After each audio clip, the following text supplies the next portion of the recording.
You're good. All right. It is 7 o'clock on July 21st, 2025. I'm going to call the GBOS regular meeting to order. Girdwood Board of Supervisors, its committees and subcommittees are subject to the Alaska Open Meetings Act, as found in Alaska Statute 4.62.310 and Anchorage Municipal Code 1.25-public meetings. Girdwood Board of Supervisors operates under the Girdwood Public Meeting Standards of Conduct. This is Jennifer Wingard, co-chair. And Brian, do you want to do the land acknowledgement? Of course I do. The Girdwood Board of Supervisors acknowledges the indigenous peoples of Alaska whose land we reside on. The community of Girdwood, situated between the areas known to be Dena'ina and Alutiiq homeland, respects the people who were stewards of this land for generations. We commit to the continued stewardship of this land and are grateful to be a part of a wider community that seeks to maintain a sustainable use of Girdwood Valley for present and future peoples. Thank you. You do roll call, please. Sure. Kelly Okonek. Here. Brianna Sullivan. Here. Brian Burnett. Present. Mike Edgington. Here. Thank you. And Jennifer Wingard. The public is encouraged to ask questions and provide comment. Please raise your hand and wait to be acknowledged. To help discussions stay productive, please direct your comments to the board rather than other members of the public and keep your comments focused on the business under discussion. Please be respectful of everyone's opinions. Under announcements, we have the dimensional variance case number 2025-0092 scheduled for a public hearing at Zoning Board of Examiners and Appeals on August 14th. You can see the website listed on the agenda. Title 21 AO case 2025-0034 is scheduled for public hearing before Planning and Zoning Commission on August 11th. And again, there's a website for more information on the agenda. Oh, sorry. Yes, under the agenda. Case number 2025-0093, administrative site plan review for food and beverage kiosk, which is scheduled as a non-public hearing with a planning director's decision date of the 15th of August. And then the representative Kai Holland's Girdwood July 29th meeting has been canceled. There will be more information about it when it is rescheduled. We have an MOA GBOS quarterly meeting on Monday, July 28th at 4 p.m. in Anchorage. And the GBOS work session budget meeting number 2 is Monday, August 11th at 4 p.m. And we have a pending date, working on a date for the GBOS rules and goals part 2. So at this point, I'd like to entertain a motion to approve the agenda. I move we approve the agenda as presented this evening. I'll second. Mike here, I'll second. And do we have any discussions or changes?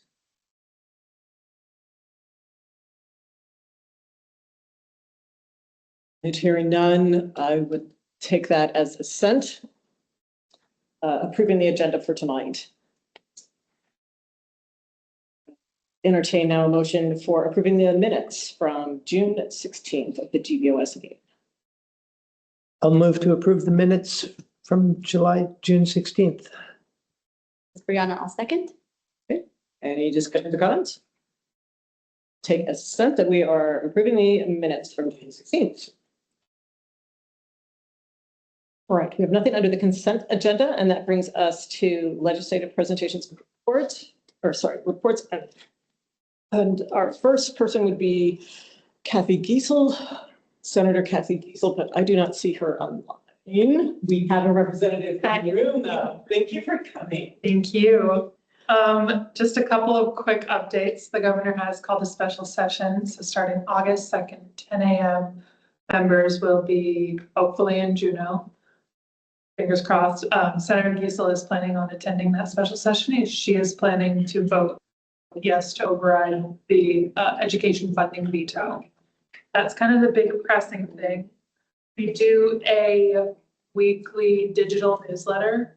It's got everything in there, what's going on around the state, specific items that she wants to highlight. It's really informative. If you would like to be signed up for that newsletter, feel free to let me know or email me.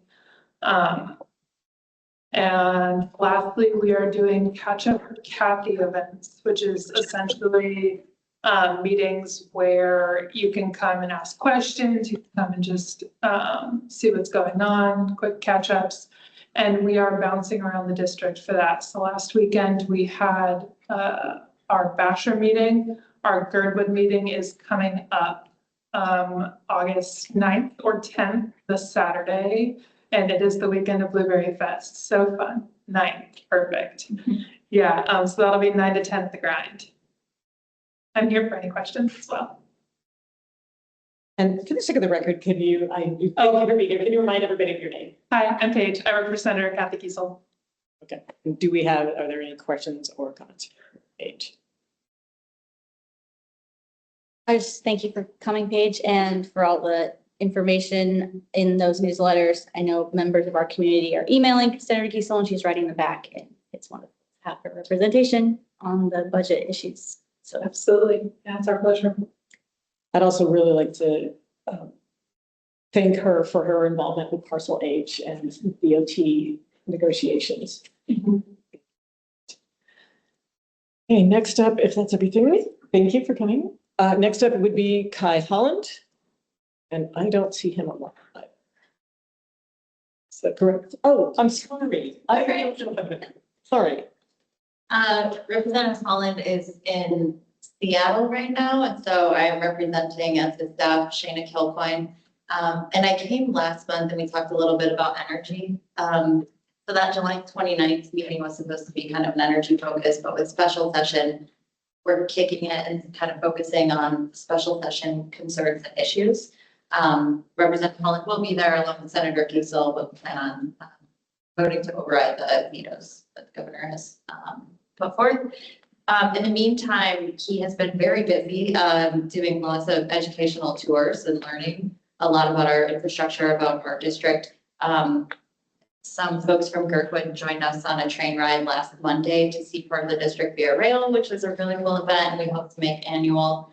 We visited the Matanuska Electric Association's generation station and talked to them about their program to use drones to mitigate and manage wildfire in their right-of-ways. That's a really big issue for all the electric utilities. Chugach is working day and night trying to do the same thing, Chugach Electric. He also was able to visit Bradley Lake Hydropower, which is our biggest hydro plant, as well as Beluga Generation Station. So he's been busy, but here for the district, we have a couple of community events next week that are in Anchorage, and then a special session around the corner. I expect that we'll try to do something in Girdwood, and we're open to hearing back from the community. If it is an energy focused event, happy to do that. That's my background and what I love to talk about. But if there's other issues like education, infrastructure, anything else, we can add those or, be flexible. But thank you for having me.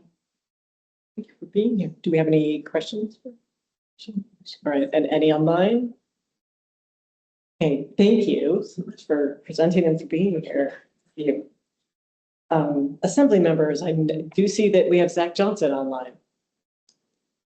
Yeah, hey, good evening. I'll try to keep it short and sweet for you guys. Under recent assembly actions, I think maybe the most significant or the one with the most public interest is at the last meeting, we did pass an ordinance would create prohibitions on camping in certain parts of Anchorage, making it a misdemeanor crime, specifically around certain areas like schools, playgrounds, high-speed roads, things of that nature. A couple of Girdwood specific actions at the last meeting was there were two HLB items. One was a transfer of management authority to Girdwood Parks and Rec for a parcel, and then also elsewhere a conservation easement for Girdwood Mountain Bike Alliance. So happy to see both of those things passing unanimously. For upcoming assembly business, on the next agenda, we have the grant for Little Bears for $200,000. This was part of the Q1 budget changes that the Assembly passed earlier this year. So that money should be heading out the door here soon. And then also, it's not on the agenda yet, but we know it's coming soon, will be a contract for the offsite improvements for the Holton Hills development. So I'm not sure if that will make it onto the agenda for introduction at this next meeting, in which case the public hearing would be at the first meeting in August, or if it might possibly be delayed a couple more weeks, but I expect that to be coming soon. So I think that's all I have for now, but always happy to answer questions. All right, do we have any questions from the board? Let me take Kelly online. Yeah, I'm just confused because what additional contract for offsite improvements is there? My understanding is that they're building the road and that was one contract for $2 million. And so I'd be really interested if there's an additional monies required to break even on this project that MOA is going to put forth. So this is for, I believe, the slate of improvements that includes sewer, water, connecting those services to the site. I don't want to put her on the spot, but I can't help but notice the real estate director is here, and she might be able to better answer that. But this would be approval for the work to connect the utilities to Holton Hills. Right. Connie suggested that was all part of this $2 million contract, but what you're telling us is that the $2 million contract was purely for the road, and there needs to be additional money to complete the rest of the offset improvements. I believe it's all in one contract, but I do see Director Briggs has her hands up. Perhaps she could explain it better. Yes, please. Director Briggs, please. Hi, good evening. Yes, so the appropriation that will be coming forth to the Assembly is to pay for all of the off-site infrastructure. There's no additional contract. Everything is included in the one contract. It's just moving the money around within the HLB fund. So that includes the $2 million. That is the $2 million that they're spending right now then, or this Correct. is an additional money? So No, it's, no, okay, it's, this yeah, is all very no. confusing. It's not additional money. The money just hasn't been moved from the HLB fund into a capital project to be able to pay the bills out of. It's just an internal moving the money. Mike, did you have a question? Yeah, I think probably for Tiffany as well. So just to complete the circle then. So this isn't an action of the Assembly to approve the work. This is to just adjust the fund or to move the balance into the funding source where it's coming from. That's correct. Okay, thank you. Okay, do we have any further questions from board members or members of the public in the room or online? And Member Johnson, did you say that was your entire report? We didn't just get sidetracked, right? Is on mute. Oops, you're on mute. Sorry. No, just here to answer questions and listen if anything else comes up. But just a reminder to folks that that Holton Hills appropriation will be a public hearing when it comes before the Assembly. I know it's been a topic of interest to Girdwood, and certainly if folks want to stand up and speak to it, they are more than welcome to. Thank you very much for being here and for all of that information. Mike. Sorry, so I'm going to follow up because of what Zach just said. So Zach, is your understanding that this is not about approval of the work? This is just about where it gets paid for. The money is being spent already. So this is just about whether it's there seems to be something. I'm also confused, I think, along with Kelly, about why the work is happening yet the approval of the funding hasn't been done yet by the Assembly. It seems like the wrong way around, perhaps.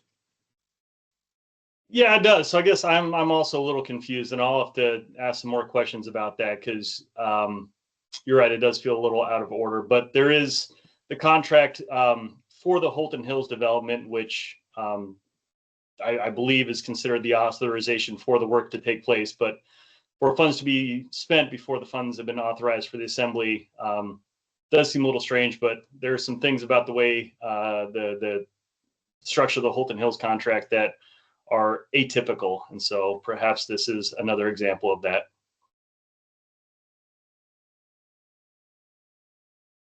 All right, thank you. Any further questions or comments?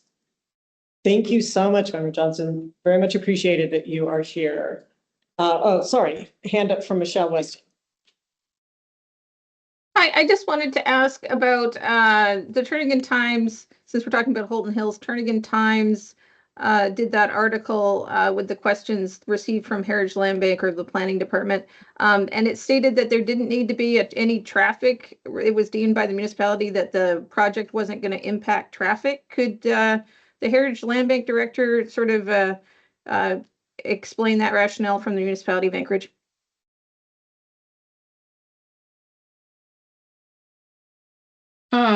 I can try. That decision didn't come from our office though. But let me pull up, give me a second here.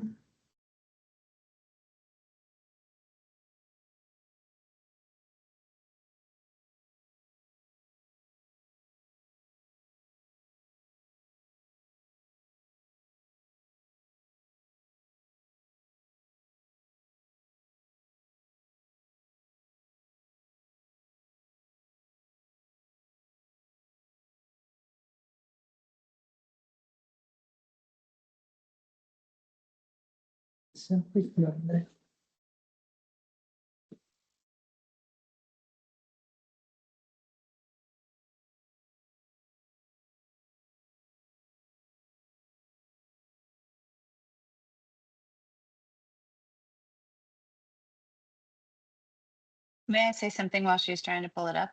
Sure. I mean, it's worth noting, Zach, you weren't totally involved in all of this, but with $2 million spent, you might want to go back to the pro rata and see that the municipality of Anchorage hopes to make $200 at the end of this. And so it does make this at best a break-even project for the MOA. So it's worth having that on your radar when you go to discuss the project and anything else associated, especially because the MOA is also on task to pay Connie Yoshimura to do the development, and that makes this a negative in the black project for MOA. And I think it is important that you're aware of that, and that's what we brought up in the hearings, and it was categorically dismissed. And now here we are living it in real time. We were told the offsite improvements couldn't be estimated, and therefore they were not considered in the assembly's decision. But most of us can hardly breathe when we watch this all happening. Yeah, I understand, and I had similar reservations around the project moving forward at the time that the assembly did take it up, a year ago. And I was also frustrated that some of these questions were left unanswered. And I do know enough now to realize that, yeah, I think the narrative that this project would create a fund source for housing for the Girdwood community is not been borne out by the facts. And you are correct that at best, it looks like we will probably break even or pretty close to it at the end of it. So those are valid concerns that I share with you.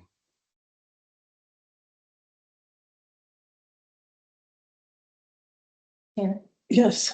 Really quick to interject, this is Brianna. The question from Chief Weston to Tiffany Briggs. In the article, it says that the answers were provided from the Muni's Public Affairs Office. Just because I was curious too, but it says Public Affairs Office.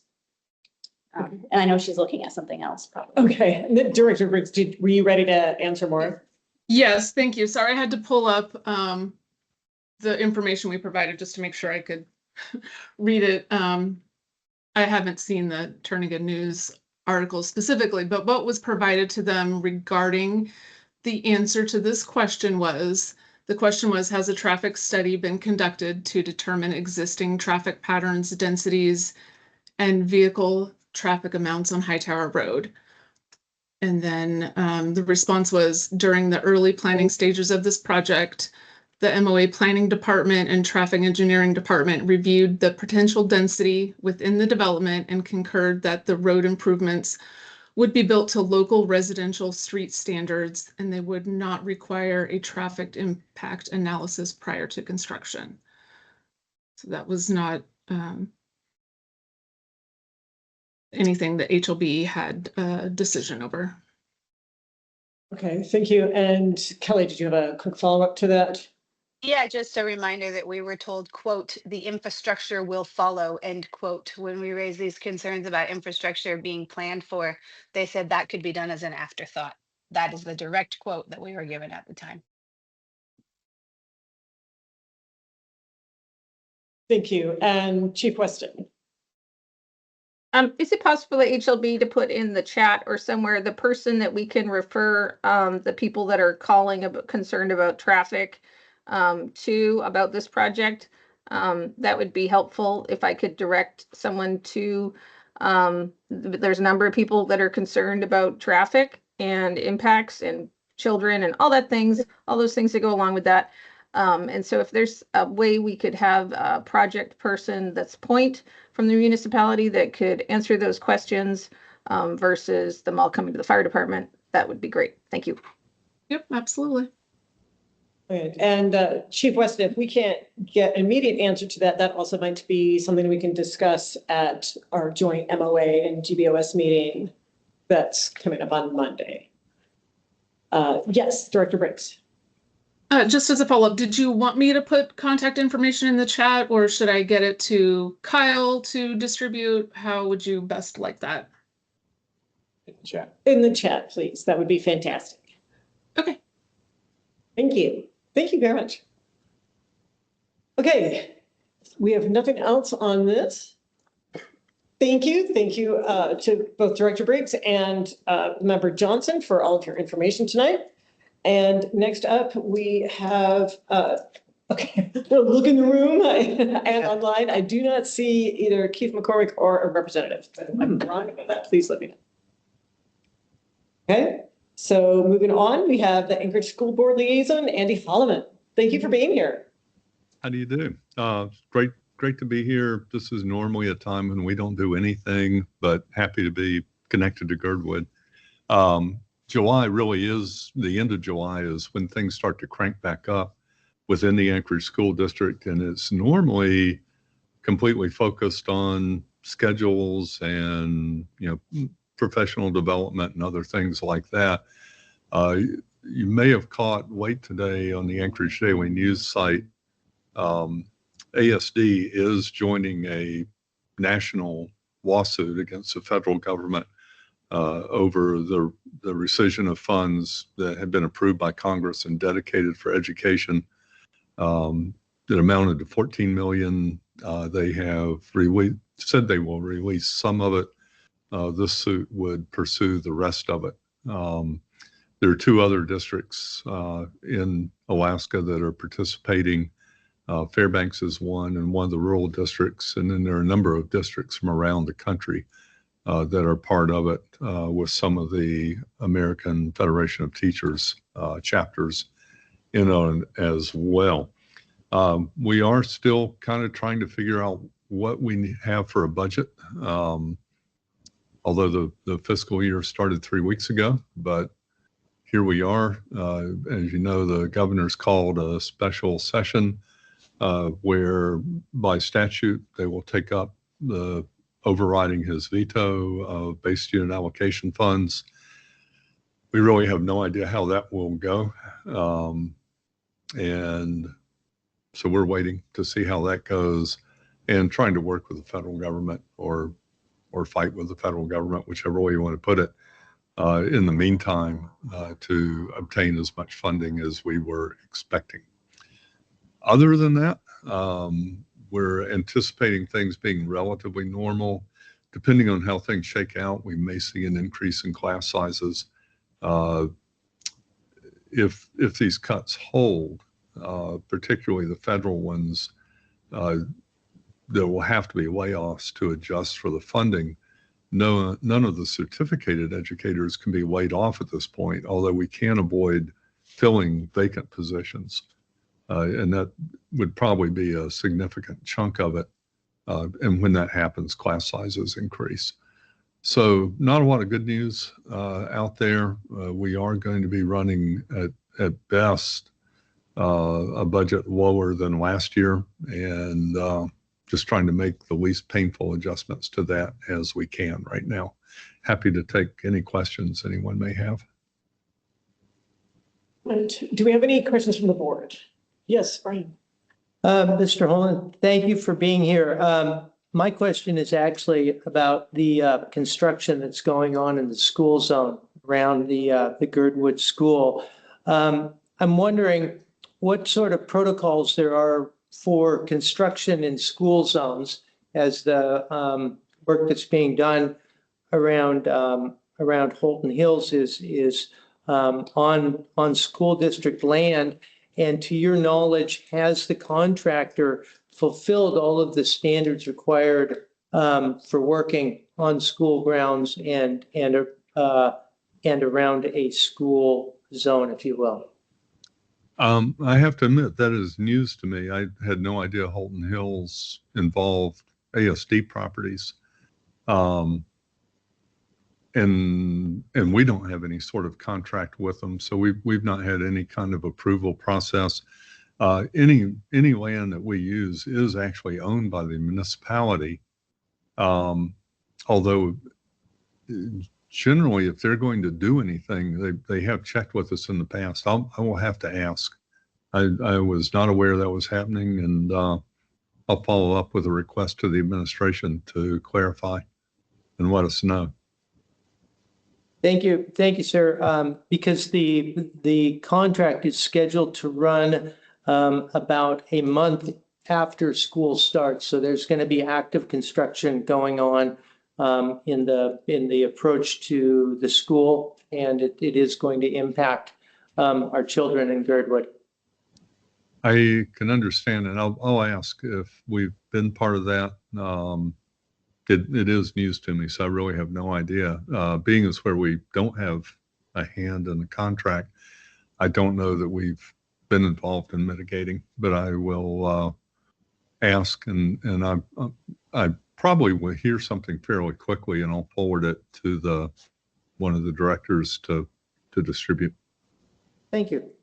Mm-hmm. Thank you for that, Brian. And we have another question from Mike online. Thank you. Thank you, Andy. Just to add to the other fun, exciting things about budget and funding, there is I think there was a proposed change to the way that local match is calculated. And I think there was going to be some, either has just happened or is just about to happen, public hearing and discussion about that.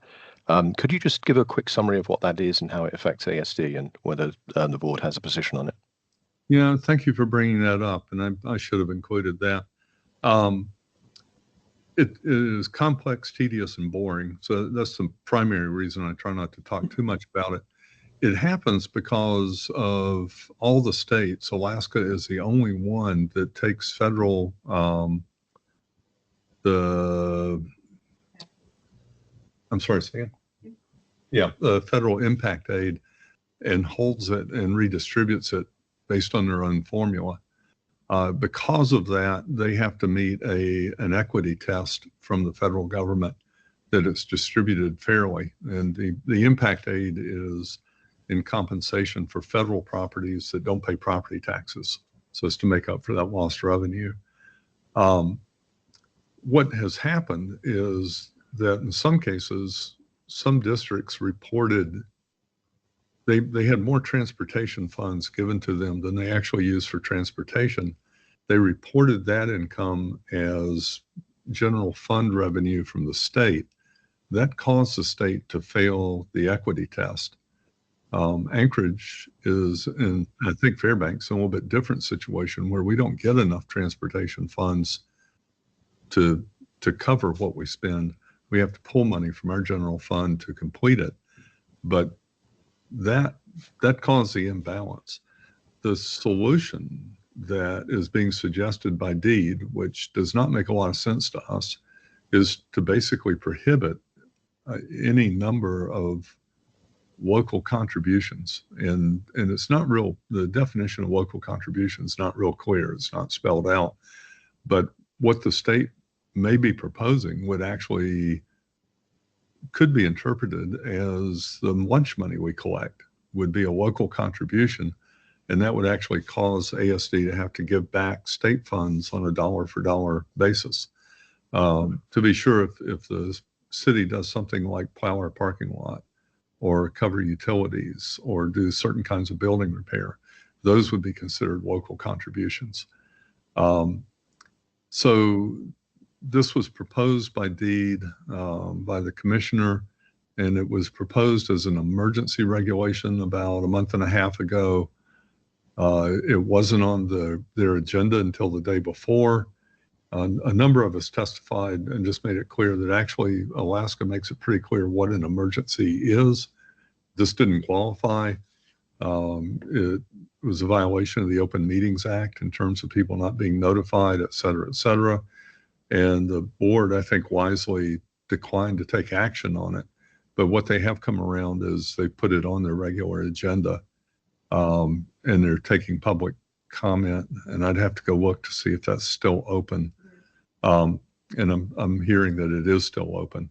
So if folks that are concerned about this want to check with the Alaska deed site, there should be a link to either submit email testimony or time to call into the school board to testify. It really just makes it more difficult for Anchorage to fund the Anchorage School District. And we don't think it actually solves their equity problem. That's the thing that's particularly upsetting about it. I think they could work with the districts that reported their funding in a different way and solve this without interfering. We'd like for the municipality to be able to give us as much money as they would feel inclined to do. Or if something comes up and they contribute in some in-kind way, we don't want that to mean that we've got to give money back to the state on it. So I'll be honest, it's confusing, and it seems it seems focused on punishing the Anchorage School District. When it was originally brought forward, it was only going to apply to districts in Alaska that had more than 33,000 students. That's Anchorage. That's out of it now. It's being applied in a more general way. But the reality is Anchorage contributes more for education than any other municipality or any other local government in the state. And so we are the ones that this affects. I wish I could give you a coherent answer on it, but none of it makes sense to me. But to summarize then, so net, it would, if this rule was imposed, then it would result in significantly less money to Anchorage School District. Yes. Okay, thank you. Thank you for that detailed answer. And I think with that, we are done with this item, but thank you very much for reporting and being here tonight. Oh, very happy to do Appreciate it. That. I hope to be in person next time. Well, thank you for your attendance online tonight. Really appreciate your time. Thank you. Have a good night. You too. Thank you. Up next, we have, I don't see Tim Charnan online or in the room. I don't know that we have any other, anyone else who wants to speak to HLBAC boards, right? Okay. No. All right. We have any supervisor reports? Let's start with Brianna. The fire board of directors is still picking a date to have their next meeting, which might be this week. And otherwise, this is in the past, not in the future, but in regard to tsunami sign, asking that we as a board have asked for, and we had a tsunami warning last week. I emailed just following up with, we still on schedule for fall delivery of tsunami signs. I think that's all. I think Chief Weston has the rest. Thank you for staying on top of that. Brian? Nothing from me. Okay, and online, let me start with Kelly. Do you have anything?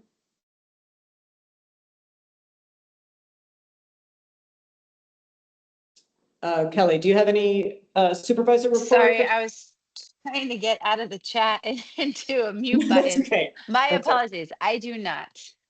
All right, and Mike? Just a quick comment. I've actually been sick for the last few weeks and unable to respond quickly to a lot of email and other things. So I will catch up over the next couple of weeks to members of the community and fellow supervisors who I owe stuff to. Thanks for your Right. patience. Absolutely. And I just want to also note that the Girdwood Health Clinic has a 10th anniversary celebration coming up on 10th, the 10th. August 10th, Thank I you. believe. Thank you, from 4 to 7. To celebrate their 10th anniversary, right? And tours of the clinic and goodies. So, all right, moving on. Committee updates. Do we have any committee updates from PBOS committees? This is Crystal Hoke. I think the most important things that we have to discuss are later on the agenda, so I'll wait for that. Okay, thank you. All right, understanding reports, proposed Girdwood developments. I think we have an ongoing table with changes and progress on that. Does anybody want to speak to any of this, point anything out? Obviously, there's been movement on Holton Hills. We have parcel H is on the agenda later on. And there has been some great progress with the Little Bears. Does anyone else have anything that they want to highlight or mention here? Okay. I am going to skip over Girdwood Airport parcel H because we have that on the agenda. And GVSA non-property tax funds. I believe this is an ongoing discussion, though, still on our agenda for the meeting with MOA. Does anyone have anything they want to add for now, or hopefully we'll get more information at our meeting with MOA? Right. GBOS rules and procedures revisions is ongoing. If we have anything you want to add to that, please do. Also, same with STR registration and regulation, that is also a topic of discussion for our upcoming meeting with MOA. And so if anyone has anything they want to address on that now, we can, but otherwise, hopefully we'll have more things to say after that meeting. All right. Service provider reports, starting with Chief Weston.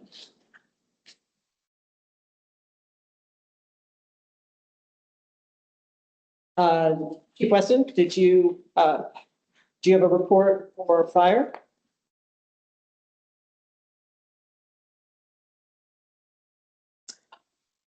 Oh. Beautiful thing. What an entrance. Oh, I'm here in person. Here's some cards for you guys. Thank you. Cards for you guys. Okay. Sorry for the time it took me to walk in here to point to my seat. Hello, Michelle Weston, Fire Chief. So what's new for us?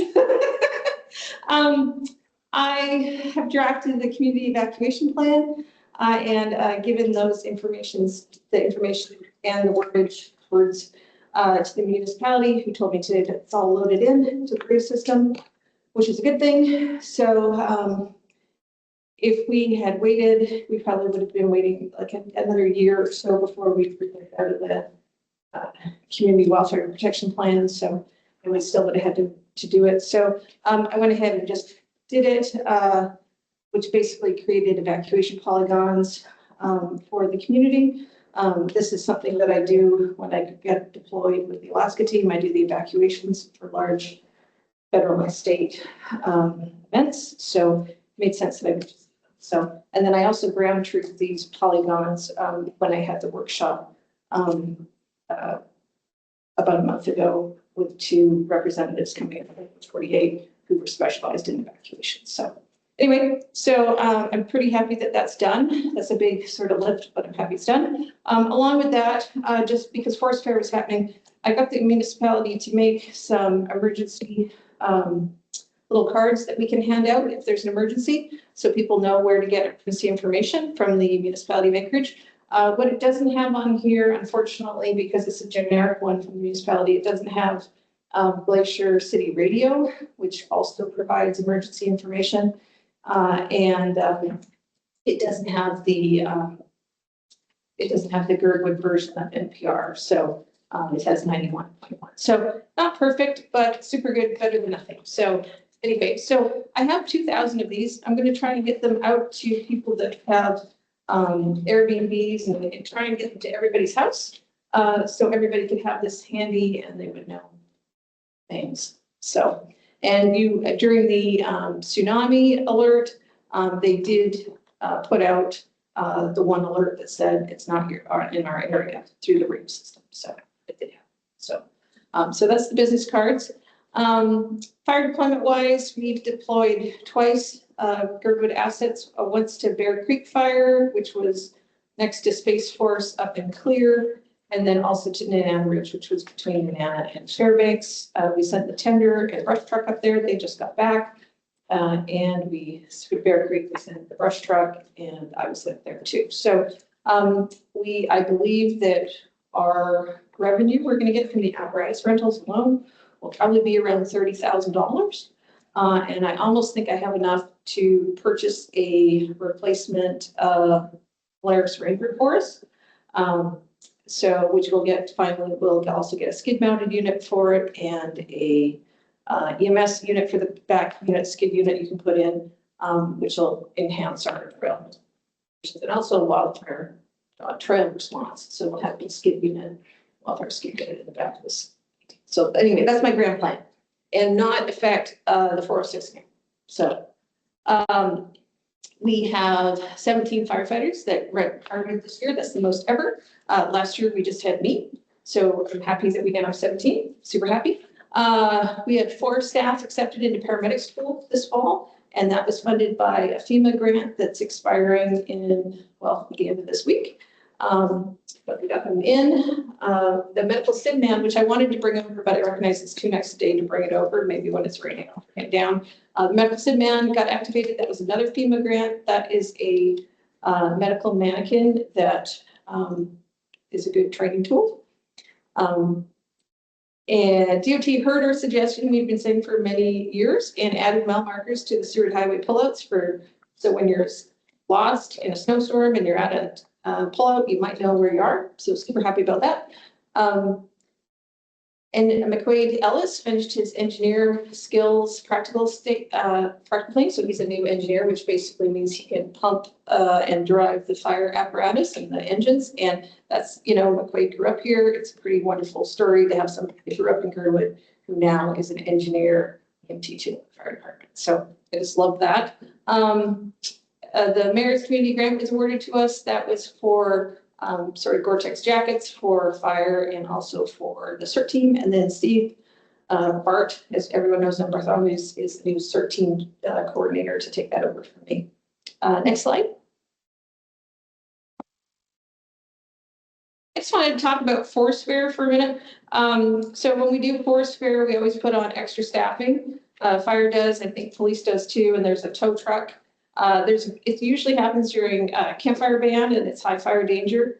Just in the background, we write in the fire department a special event incident action plan. We talk to the other agencies in case we're going to have to call them. We do a community evacuation pre-plans. We do command maps. It's a whole thing. We've got the UC business cards. We also pre-lay hoses. We do, the Forest Fair committee has done a wonderful work in the last couple of years. They put up tree extinguishers. There's a picture of that. We've moved our AEDs to 2 locations in Forest Fair. They had Narcan there, the Narcan lady there, so there's a picture of her. Fire inspector always does a walkthrough beforehand. And then also the Forest Fair ferries also do crowd manager training, so they'll know how to evacuate. So there's a lot of in the background work that happens to make Forest Fair a success. And so I just wanted to highlight that. And this year during that weekend, we had only 7 calls and they weren't really being generated by Forest Fair. They were mostly outside of Forest Fair. So it was pretty amazing and awesome how well that went. As we can control things in the fair, we can't control what's happening in the rest of the community. So we got multiple calls about the fire juggler that was juggling fire first at Forest Fair. And then we had asked him to move on. He moved over to the Crow Creek Merc. So that's a picture of him juggling fire with the person in the stroller. This is after I talked to him and he refused to stop juggling fire. So anyway, so as much as we can try and control everything, there's still things that happen outside that Forest Fair brings along with it that we can't control, but this is one of those things. Next slide. Sorry, just checking. How many slides do we have? Just 3. Okay, We're almost done. Yeah. okay, thank you. So just for June, we're currently at 337 calls year to date. So that's pretty well tracking along. 15 EMS calls, 6 patients transported, 3 vehicle accidents, 1 water rescue, 4 mud flat walkers. Those come in as water rescue evaluations or recreational vacuum evaluations. We go there, we go, yep, they're walking. They seem to be still walking on mud. 2 CO fire alarms, 1 fire during the van. The community's been wonderful about not burning during when burning if it's high fire days. That's been wonderful. And then 1 service call. Any questions? Thank you, Chief Weston. Yes. I have one really quick Chief Weston for the middle slide. When Yep. we did the special event incident action plan, what were the groups that attended? Well, I tried to do it, so incident action plan is what we, a paper document we do like for large, any type of event. I tried to have a free forest fair tabletop exercise. All the other entities were busy to have it. So we still went ahead and, the EOC reached out with, it also has like contact numbers. So the EOC reached out with their person and English Fire reached out with the deputy chief and I talked to them. And so that was good about getting that. We weren't able to have the tabletop that I wanted, but that was okay because we still got some information. So, Okay, so Whittier Police did not participate. they participated in forest fair. Okay. Right. And I think Peter Shea's on. Okay. Thank you. We have any other questions for Chief Weston? Okay, thank you. Showed up in person. I love to see you. I love to see you in person. I'm just working. All right, Chief Hachey, the lead is online. Good evening. For July, we're pretty much with the forest fair falling on the weekend. We were busy in both Whittier and Girdwood. It was uneventful for our part. We did have a full crew working forest fair. We had roughly anywhere from 1 to 3 officers per rotation in forest fair, as well as in Whittier. Other aspects of this last month, we've also received some additional patrol requests. Sorry, Chief. If you're cutting out. You're cutting out.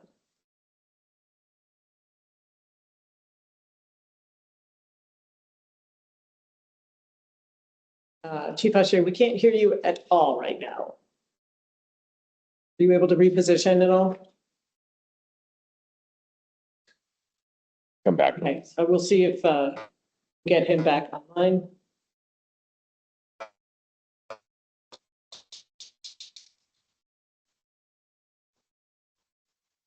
For traffic enforcement in Lower Valley. How about this? Still hear me? Sorry, you cut out way back. Maybe you've been dead for a little bit there.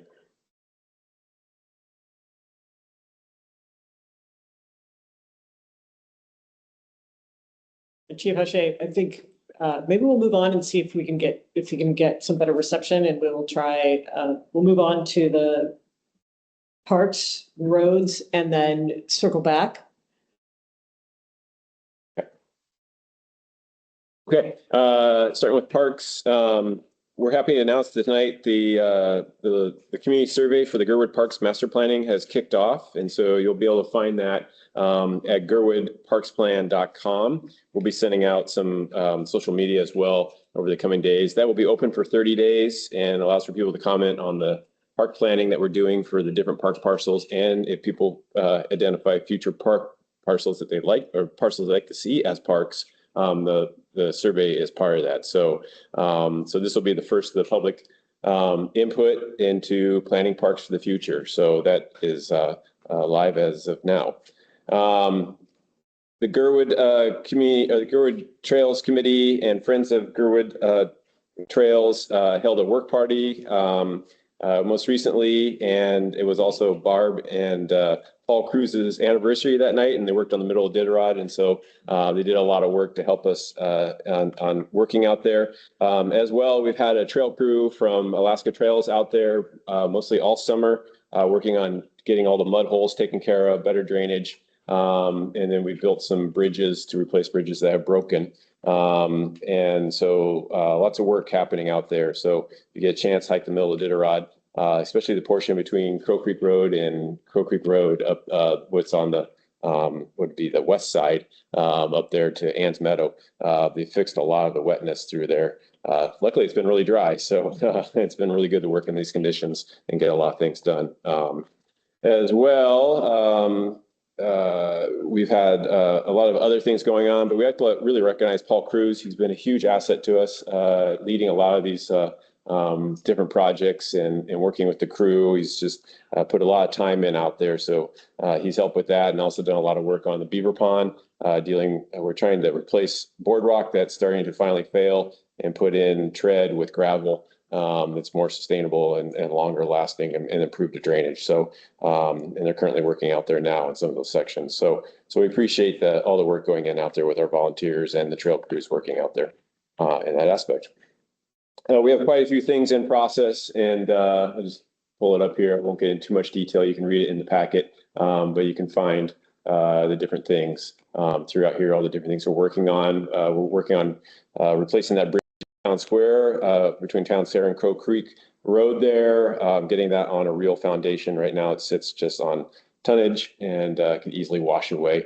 And so we're trying to fix that. And we have quite a few projects going on in different areas. So as well, Forest Fair went really well from the Parks and Rec side. We appreciate the Forest Fair crew and how well they do to return the park back to the users, back to the community, and get it clean and taken care of, and then working with us to get set up because it is impactful on the community, and they do their best to minimize that impact and then turn it around and give it back to the community in a better state. So we appreciate all the hard work they did with us out there. As always, we have a lot of different things going on, and the report fills you in, like on our grants and things like that, and social media in that aspect. So, switching over the roads, we have definitely moved into midsummer activities, and we're dealing with some of our bigger projects. We are pretty much close to wrapping up the fish culvert down at the bottom of Davos. And getting that going. We're in landscaping phase right now. We'll be bringing in some recycled asphalt to cap the road once it's available and get that done. And so that project went fairly well. It was challenging. It was, had to lower the water line a foot and a half underneath the culvert to give it good separation from the new culvert. And then a box culvert was built over that. So it was a good project, and it was done earlier than was expected. We should be starting it right about now, and they had a schedule they had to flip because of a project they're doing in Anchorage that got delayed because of parts, and so they came down and knocked that out and got it done in time. So it's good, and we actually had great weather during it, so we were very lucky at that aspect. We did crack sealing today. We did a crack sealing with a lot of the roads out there, so you probably saw the crew working on that through all our asphalt roads and getting that going. We have another fish culvert, smaller as compared to this one, that will be done over on McGeeve, starting here in August. We're working with Western. Western also has contracts throughout South Central, and they're late on some projects, so we'll push things back into August for a lot of major projects that we have to under general maintenance that we're going to do. So we'll be pushing that and getting going in August, but they were here doing crack sealing today, that aspect. And then the Ruan Fish Project, we are starting to move forward on that. We're going to start design on that. The two culverts we put in after that Halloween storm were always meant to be temporary. They don't function as a fish passage. And we did receive the funding from the EPA to start that project. So we are right now really establishing the relationship with the EPA and how to process and work with them for funding reimbursement. And then we'll start the design here. We're going to go out for RFP probably starting in August and hopefully bring on a design firm to get it designed and then build next year. That one's a little bit more complicated because we're going to have a sewer pipe right over the top of it. So that design is going to be unique in how we do it because we have to keep separation between the sewer line and the top of pipe. So we'll be working that one out with the designers as it goes. But look forward to getting that done next year. Budgets are right where they need to be. Western is behind on their invoicing. They have just gotten swamped with the summer, sort of the manicness of summer and construction. And the owner has assured me that they're going to get me all the invoicing, but they're invoicing all the way back to March hasn't been completed. So I know what they owe me, but they haven't told me what they owe me. So so we're going to be working that out as it comes, but I'll probably have a report, better reports for you next month as to where we're at with that. But we're right where we need to be, and with all our different from parks and police and fire at this time of year. So budgets are good as we're moving into the second half of 25. Hard to believe. So I'll take any questions you have. Thank you. Yes, question, Kyle, how are we doing on the Winter Creek or the Glacier Creek bridge? Suspension bridge. We are good. I would say the hardest challenge we've had is the recent changes in federal government. The engineering, we had a dedicated engineer that was our partner on the Forest Service side, because the Forest Service is going to take ownership of the bridge after it's built. And they've been with us all the way through until design end. And then they end up taking the early departure from the Forest Service and now on the private side. The engineering department, Chugash, went from 7 engineers to 2. And so we're trying to work out, because we need somebody from the Forest Service to be on board when we do the building, to help with inspections, special inspections, all those things, because we want them to be fully assured that they're on board with the product that's going to be built and given to them. So I think we figured that out last week, and we just have to go through some formalities now to confirm that relationship. And then we're still on pace to bid that project in late fall, early winter. We want to get a contractor on board so they can start the procurement process. The biggest unknown is tariffs and what that's going to mean on the project. Steel is a major factor of the project, and that's been a target of tariffs. So we don't know what that cost is going to do. So we're trying to work through the hurdles as they come at us and get over them and get on to the next step, but we're still moving forward. So that's where we're at now. Any other questions from the board for us? Excellent. Circle back around to Chief Hache, who I saw came back online. Chief Hache, are you available now? Yes, yes, Chief. I'm sorry about that. I was just in a bad area. Anyway, for Forest Fair, it was pretty uneventful, even though it was a weekend. We had full coverage from day shift on Friday through Sunday, anywhere from 1 to 3 officers per shift with overlapping shifts. Other than that, we've increased some additional traffic after a complaint we received from citizens of Girdwood regarding commercial vehicles speeding on the Alyeska area, lower valley area there. We've sent additional officers throughout the day to do traffic enforcement there, as well as on the upper area of Alyeska and Hallberg area. Other than that, it's been, we've also closed, we had a lieutenant's advertisement for the vacancy we currently have for lieutenant's position. It was in-house advertised. We closed last week. We're anticipating interviewing at least half the department, which is roughly 3 officers applied for it. So 3 of our own officers for in-house. So we'll be interviewing them with next 2 weeks. So hopefully we select a great candidate to be the lieutenant for Whittier Police Department. Other than that, I've sent Kyle some update information in regards to the 2026-27 service contract extension on some changes. If you have any questions on that, I'm free to ask any questions on that either now or during later on this during the meeting. Thank you. Thank you very much. Do we have any questions for Chief Hache? Excellent. Thank you. Thank you for calling back and being patient with that. We appreciate you showing up twice. All right. No problem. We're all set. Okay. Persons offering public comment must state their full name and address. Public comment is limited to 3 minutes per person and must be on subjects not listed on the agenda. Do we have anybody here in room R11? Being none, I'll move on to old business. Question. Yes. I see we've got an item down in new business that is up for assembly action on Tuesday. And I'm wondering if there is a need for us to consider it into old business, or if we do not make any sort of a positive, negative, or neutral comment for the assembly to consider. I believe this is maybe a new liquor license. Does anybody have any idea what's going on with that? The way I read it, it's a change to the existing license that they're offering a new premises within the hotel that will sell liquor. This would be on the second floor there, by the sundry shop. They're adding the Great Land Lounge. Yeah. And so they're going through the steps of making that change, and it has to go through a public review process. Right. But if the board would like to consider making any action on it tonight, yes, it does need to be moved into old business in order to accommodate the assembly meeting, which is the 29th. Yes. If I may, I did see this item and just assumed someone would present something on new business. I skipped over the action part on July 29th. My first thought would be not to take any action because we weren't given any information on it. But now we were. I mean, it's in the packet as new business. It seemed very much formality with all the liquor licenses that Margaret sends. That's my other thought right now.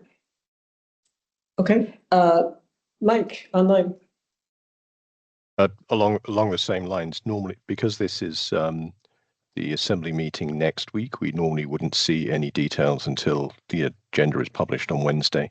I don't know if staff or perhaps the assembly member who's sitting on online with us tonight might have any additional information about it. It is. Johnson. Yeah, hi. So certainly I think we have received comments from community councils, which is not exactly the same as GBOS, but I do not believe it would be out of order for us to receive comments. However, when the assembly reviews these applications for liquor licenses, we do so under what's considered a quasi judicial scrutiny, which is to say the question is whether or not the applicant meets the legal requirements to apply for a license. It's not really a subjective decision about whether or not we believe it's a good idea or not. It's just, do they meet the letter of the law in submitting this application? And so typically, if they do, our process is to approve the license on those grounds. It's not something that is typically subject to debate. So that's how the assembly tends to dispatch with these, but I don't think that precludes GBOS necessarily from taking a position. But I think if you want a more definitive answer, I'd probably check with the clerk's office on that. Yeah, thank you. I think it looks like the information was in the packet. I'm sorry, I was confusing the fact there has to be an introduction to the dates. So the documents must have been published by now. So thank you for showing the information online, and thank you for the background as well, Zach. Appreciate it. Mm-hmm. Okay, do we have any motions in regards to this item? Because we've already started discussing it, can I just make a motion that we move it to the end of old business? And when we can choose to, we can either vote now not to do that or choose not to act when we get there. We have a second. I will second that. Okay. All right, so we're going to, so we have a motion to move the item number 13 essentially up to item number 9B or 10. I don't know how we're listing that at the end of old business. Do we have any discussion about the motion?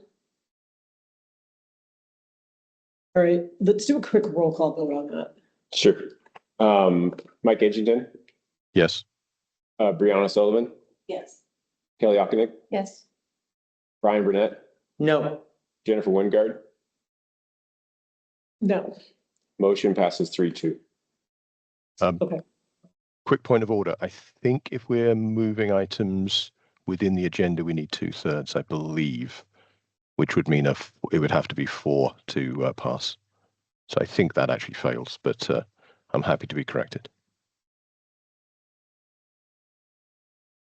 I do not know the answer to that. What I'd like to do is get that researched while we move on the agenda, rather than take now do that. How do we feel about this? Actually, quick. I'll come back. Move the body here. Yes. Okay. We're gonna have staff do a quick check on that. And if we're all comfortable with it, what I'd like to do is move on for now, and then when we get to item 9, we'll figure out, we have 9A. Okay.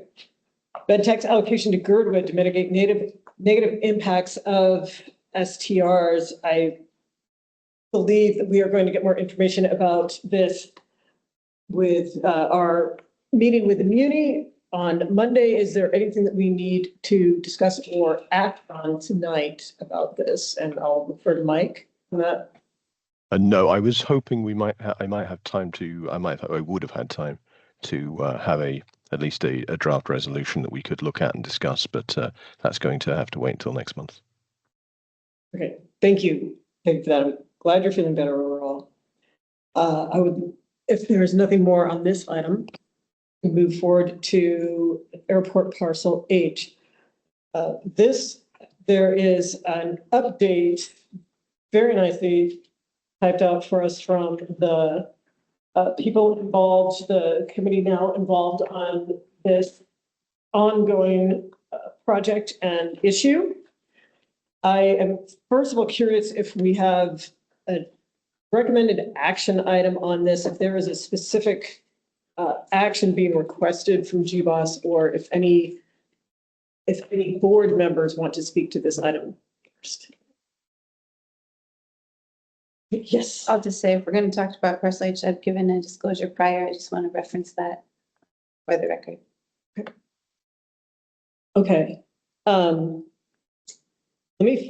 My understanding is we don't have to re-vote on it each time as long as I reference. Right, and particularly if this is, let me find out if this is even an action. Okay, I just wanted to throw it out there before I forget and before I make mistakes that get us in trouble later. Thank you. Noted. Okay, all right. Let me do a brief check-in with, I believe we have a member of the community committee here, and then I thought I also saw Camilla online. Let me just ask one specific question first. Are you seeking any additional action from GBOS at this point? No, no action. Okay, all right.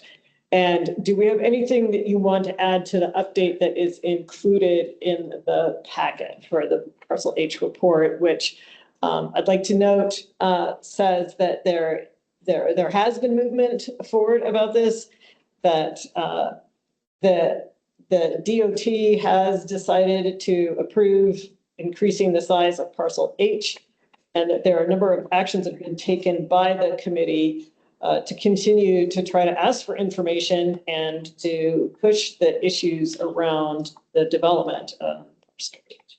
Is there anything else you want to add to that? No, this is real good.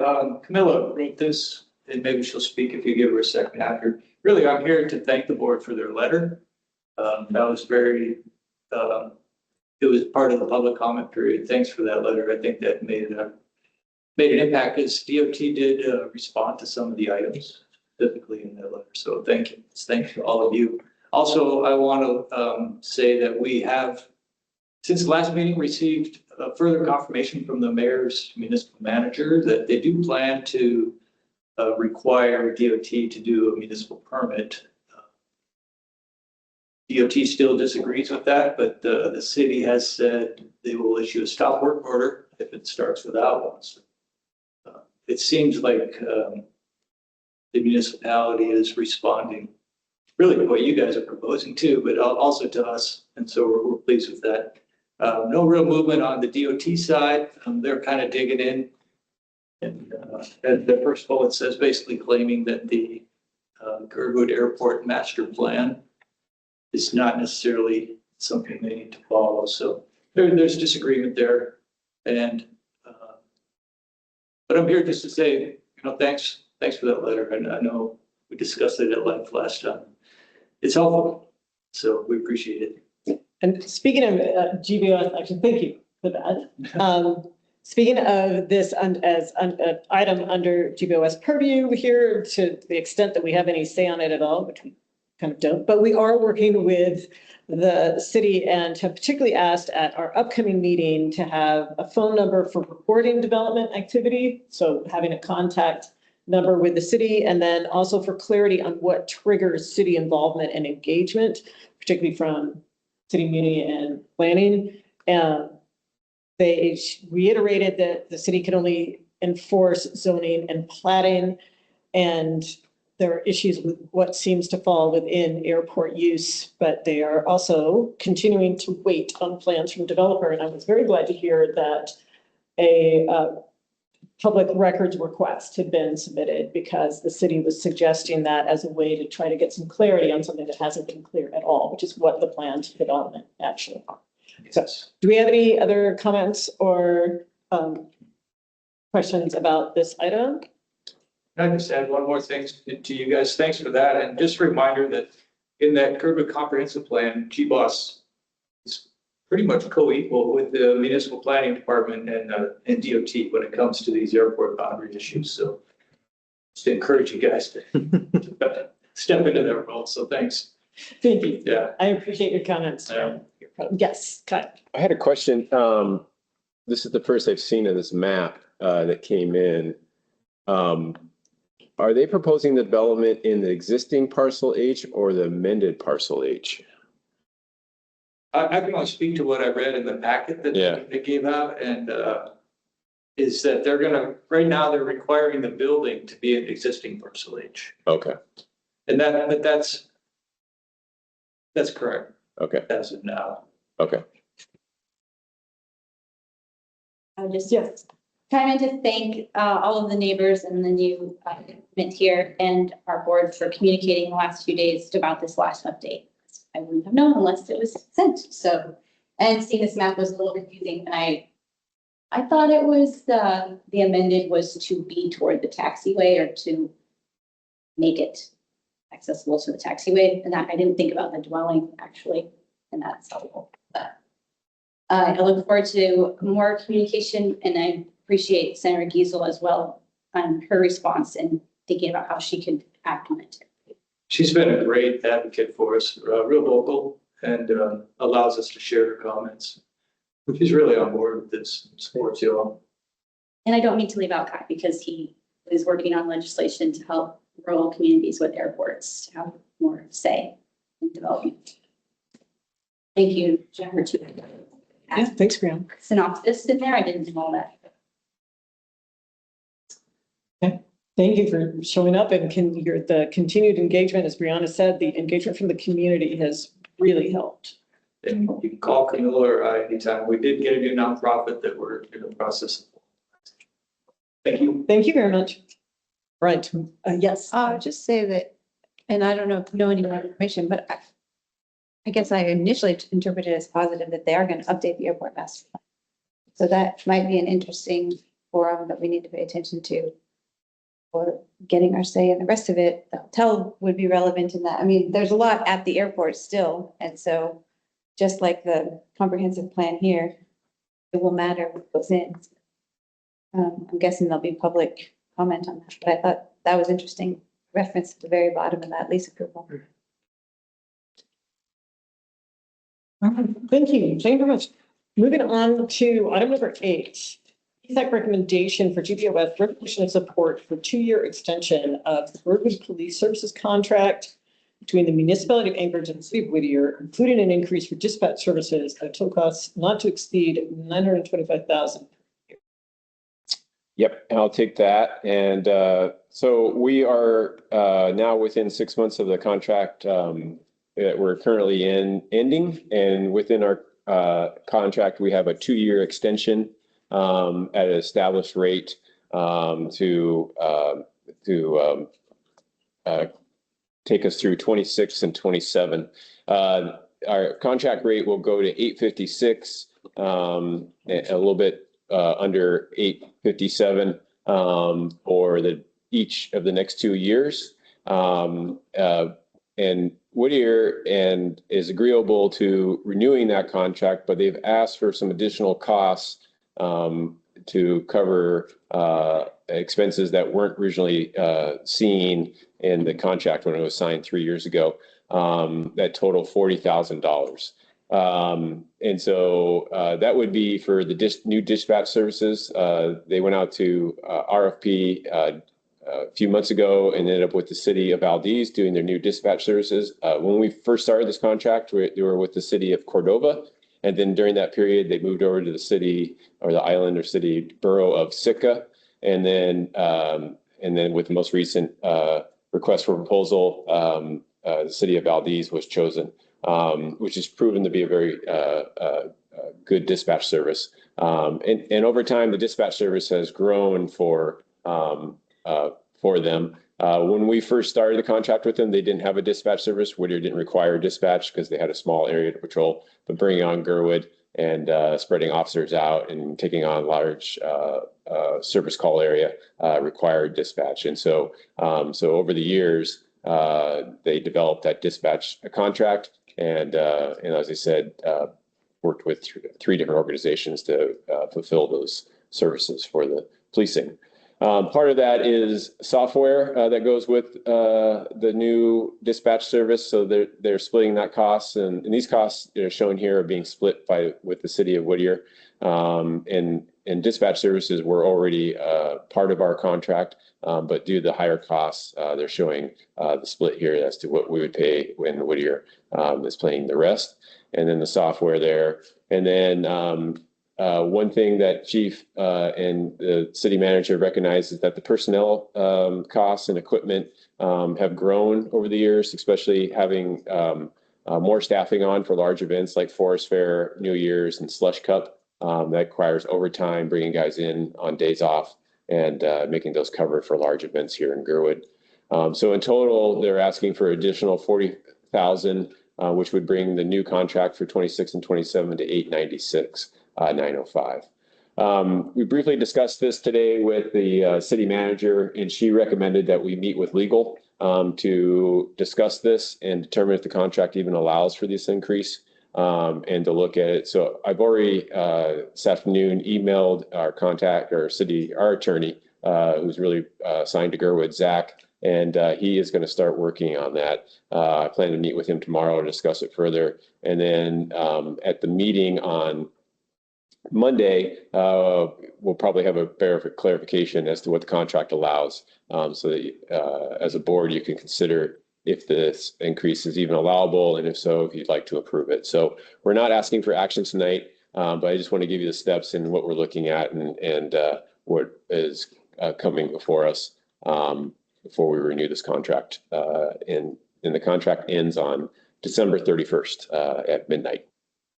So that's what's going on. So I'll take any questions.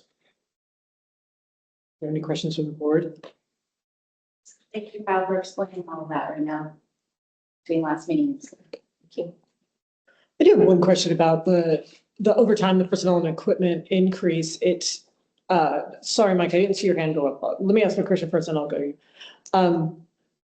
Sir, I can't believe that that Forest Fair and New Year's are a surprise, right? So like always known that those are big events in Girdwood that need additional times. Can you maybe address why that's showing up as an added budget item now? I might pick that question right to Chief O'Shea if he can address why the personnel costs are all of a sudden just arising.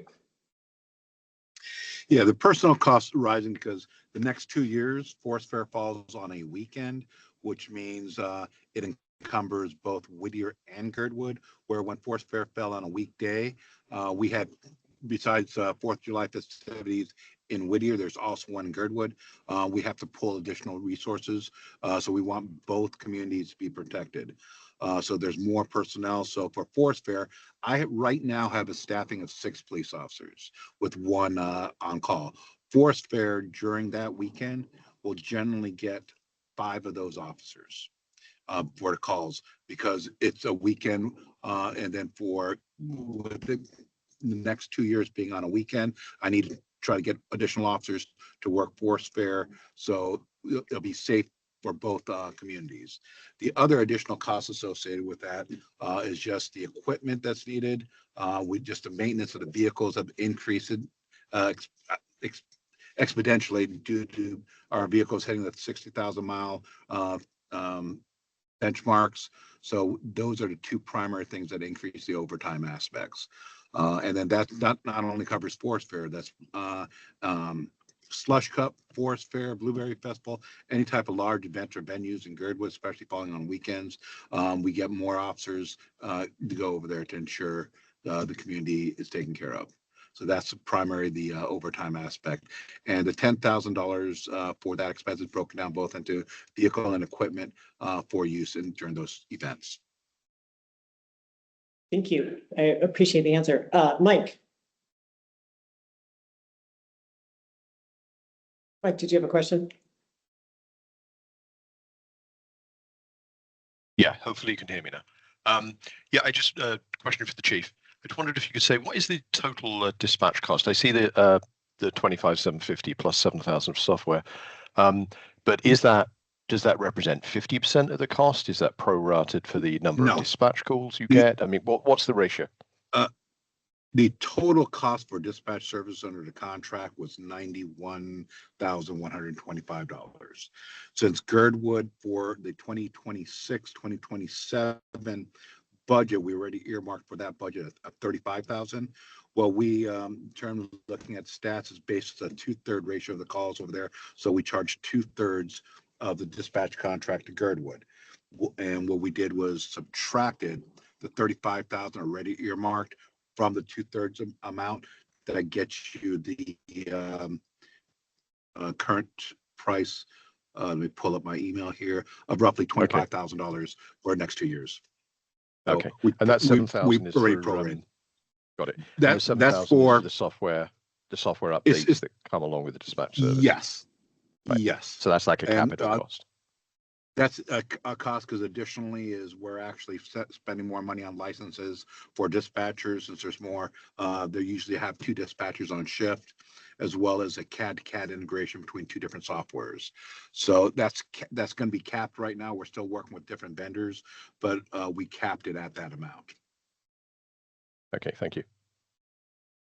Do you have any other questions? Comments?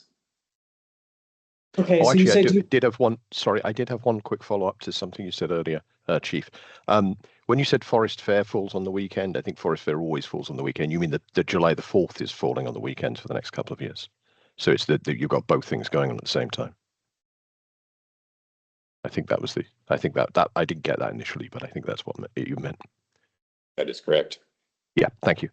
That was it. That's correct. Thank you very much. Oh, actually, sorry, I'm slowly remembering things.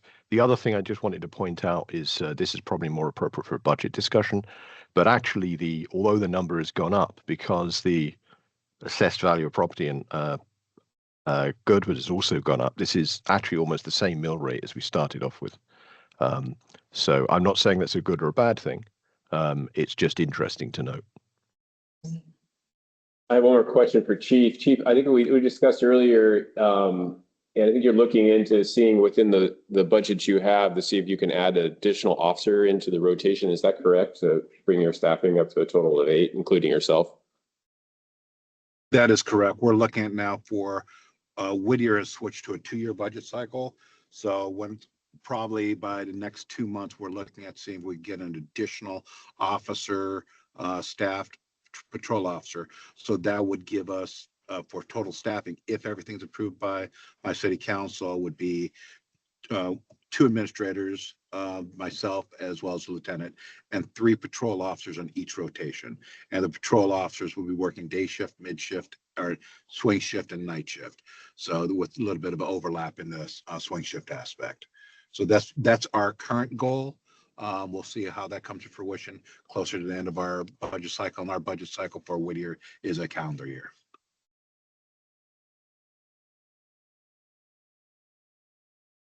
Okay, thank you. We have no other comments about this item. Thank you very much, Chief Shea. It's very helpful to have that additional information for this item. And since there's no action item associated with this for right now, we will move on to item number 9.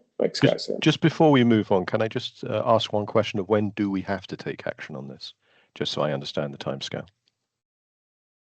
It's probably a question for Kyle. Thank you. Yeah, I think we need to get to the legal process. And so once you get feedback from legal, basically from the attorney, then I think we want to set something for aggressive because we want to get through the process of establishing this by late summer, early fall, so that the transition is smooth into 2027 or 26. How does this relate to the budget cycle? Should we be approving the budget before we agree the contract or the other way around? I would probably say we're working in tandem with that. Okay, thank you. Well, we definitely want to know that you're supportive of the costs that we have hammered out or negotiated out, and that we can just move that into and then we have to look how that fits into the budget cycle. Yeah, thanks. Right, item number 9, confirming agenda topics for the MOA GBOS quarterly meeting, Monday, July 28th at Anchorage City Hall at 4 p.m. Get into it. Here it is. Here's the agenda items. Yes, Brianna. I would suggest on number 5 that ideas 6 weeks ago, the new AO about camping locations, that we loop those as examples for policing contract and enforcement, and specifically code enforcement, because Whittier cannot do enforcement unless they're specifically written in the assembly to do it, whatever it is. Yeah, we spoke with the city manager today, and she's researching what that would take to do that. You know, it's a complicated process. We've explained this in the past, but Whittier works with the state prosecutor, not the municipal prosecutor, so they follow state statute enforcement, and they're not. They may have to have a special change in charter to allow Whittier to enforce municipal code. Well, thank you. So they're looking in to find out what it takes. Just tell us that. She's going to try to have something for us at the next meeting. Yep.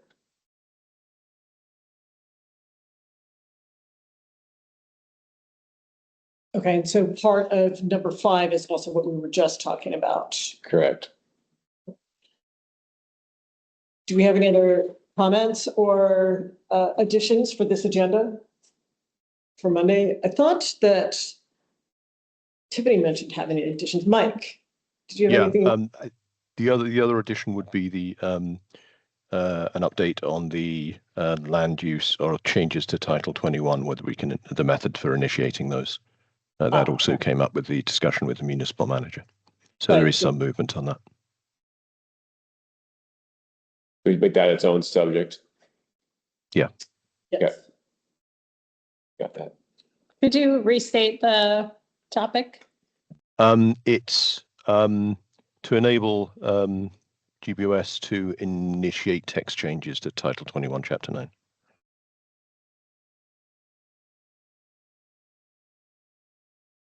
Basically, to have the same parallel power that Chugach Eagle River have.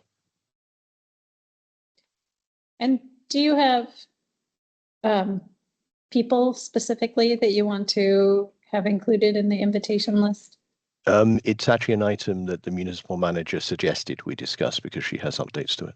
I think Quincy from legal would be there, and possibly planning director, but definitely Quincy from legal. Yes, the advice. Yeah. Okay. Were you asking about that item in particular or other items in general? All of the items. I'm wondering who you want to have attend, or is it the municipal manager who's going to make that designation?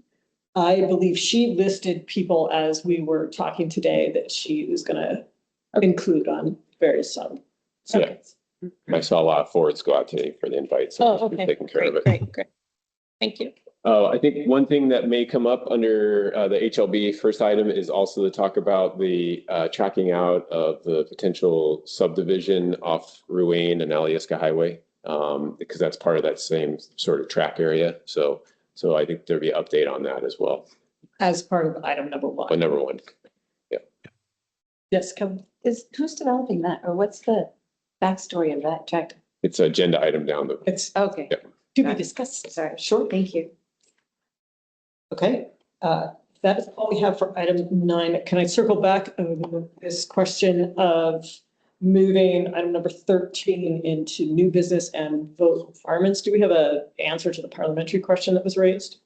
We just read through it. I couldn't find anything that stand out to me about changing agendas, unless Mike has a direct reference. I didn't see. Yeah, I did find a few references. I'm not sure what the definitive one is. I mean, I could go to my book, but the rule of thumb is once an agenda has been adopted, it needs a 2/3 vote to change the agenda. And we only got a 60% vote, not a 67% vote. Are you pulling this from the Robert's rules? Robert rules. Yep. Okay. It's changed, it's amendment, it's changed the agenda after approval.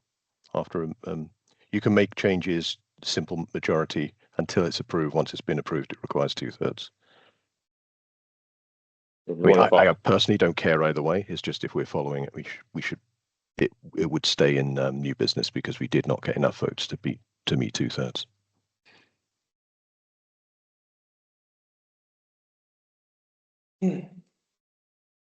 Sorry, I have another parliamentary question then. And as my understanding is we can still choose once we're within new business to make it an action item as we're discussing it under new business. But if that's incorrect, then I also have a question about reconsidering the vote. We're allowed to reconsider a vote within 24 hours, but we can do it within the meeting as well. Is that correct? Correct. Okay. You need a second though, when we do a reconsideration. So Okay. within 24 hours, we have to ask for somebody to do a second. All right. I think that sorry, can I make a point of order? The weird thing about that is only people on the winning side can do reconsideration. We haven't determined what the winning side is yet. If it required 2/3, then the winning side would be no's, I guess. I'm not sure.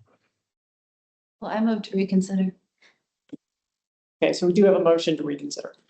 In that case, I'll move to reconsider as well. Then we have one from both sides. No, because you and I are on the same side.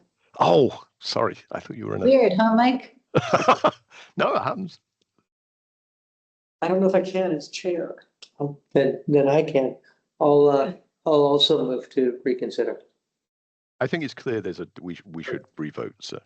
Let's revote. Let's revote. All right, we're gonna do revote. Do we have any more discussion on this before we revote, or can we just call the roll call? Can we make a YouTube video so we get a lot of likes and maybe some sponsorship? Well, I'm gonna say before we vote, so for discussion, you know, I've watched a lot of operations come through HLB and through GPOS, kind of mom and pop operations, if you will, whether it's bars or marijuana shops that have jumped through multiple meeting requests timely and engaged the Board of Supervisors and follow the procedure that our community is asking as we're being asked to basically support another bar in town, if you will. And I mean, I'll also point out that I'm fairly sure that the cash registers at the Greatland Lounge are already ringing. I could be mistaken. Well, I would just say that So if we do take action, it could be that we want to make a statement about due process and more time and things of that nature. You know, it might not be a move to support it or endorse it. It might be a move to not endorse it. So this is an existing liquor license that was just updated last year. So okay. this is a provision, I believe, within the liquor license that they already have. They have a different sort of a liquor license than a smaller operator would have, and that allows them to add other dispensaries within it, I guess. I don't know a lot about this either, but I went through and was trying to figure out why the process seemed different. I don't think that we have another entity of the size of Alyeska that would be looking to add another outlet to their food and beverage. But I don't think that it is a similar comparison to say a new liquor license in the community compared to a new vending station within an existing liquor license. So I think that you are not comparing apples to apples, but something a bit different. And so I don't think that a comment about due process would really make sense. And I think that we heard earlier from Zach saying that, you know, these are kind of perfunctory because they are already existing licenses, whereas a new license or a license that's being challenged has a different process entirely. Yeah. I was at the resort on Sunday, I believe, and the new kiosks, they're saying they were still roped off. Okay, Nothing open, yet, from what I could tell, okay. as of 2 days ago. Yeah, I just looked online. It said it's open, Oh, really? Interesting. but yeah, it's, May not be selling alcohol yet. yeah, And the clerk's office sets the timeline on this. So it isn't the petitioner who's submitting this. This is the clerk's office submitting this as part of their process because so the liquor license goes to the state kicks it over to the clerk's office. The clerk office sees if there's any objection. The clerk office kicks it to us to see if there's any objections at the community level. And then it goes back to the assembly and the assembly kicks it back to the state. So the real petitioner actually applied directly to the state and they don't actually know they're actually probably being processed through the state.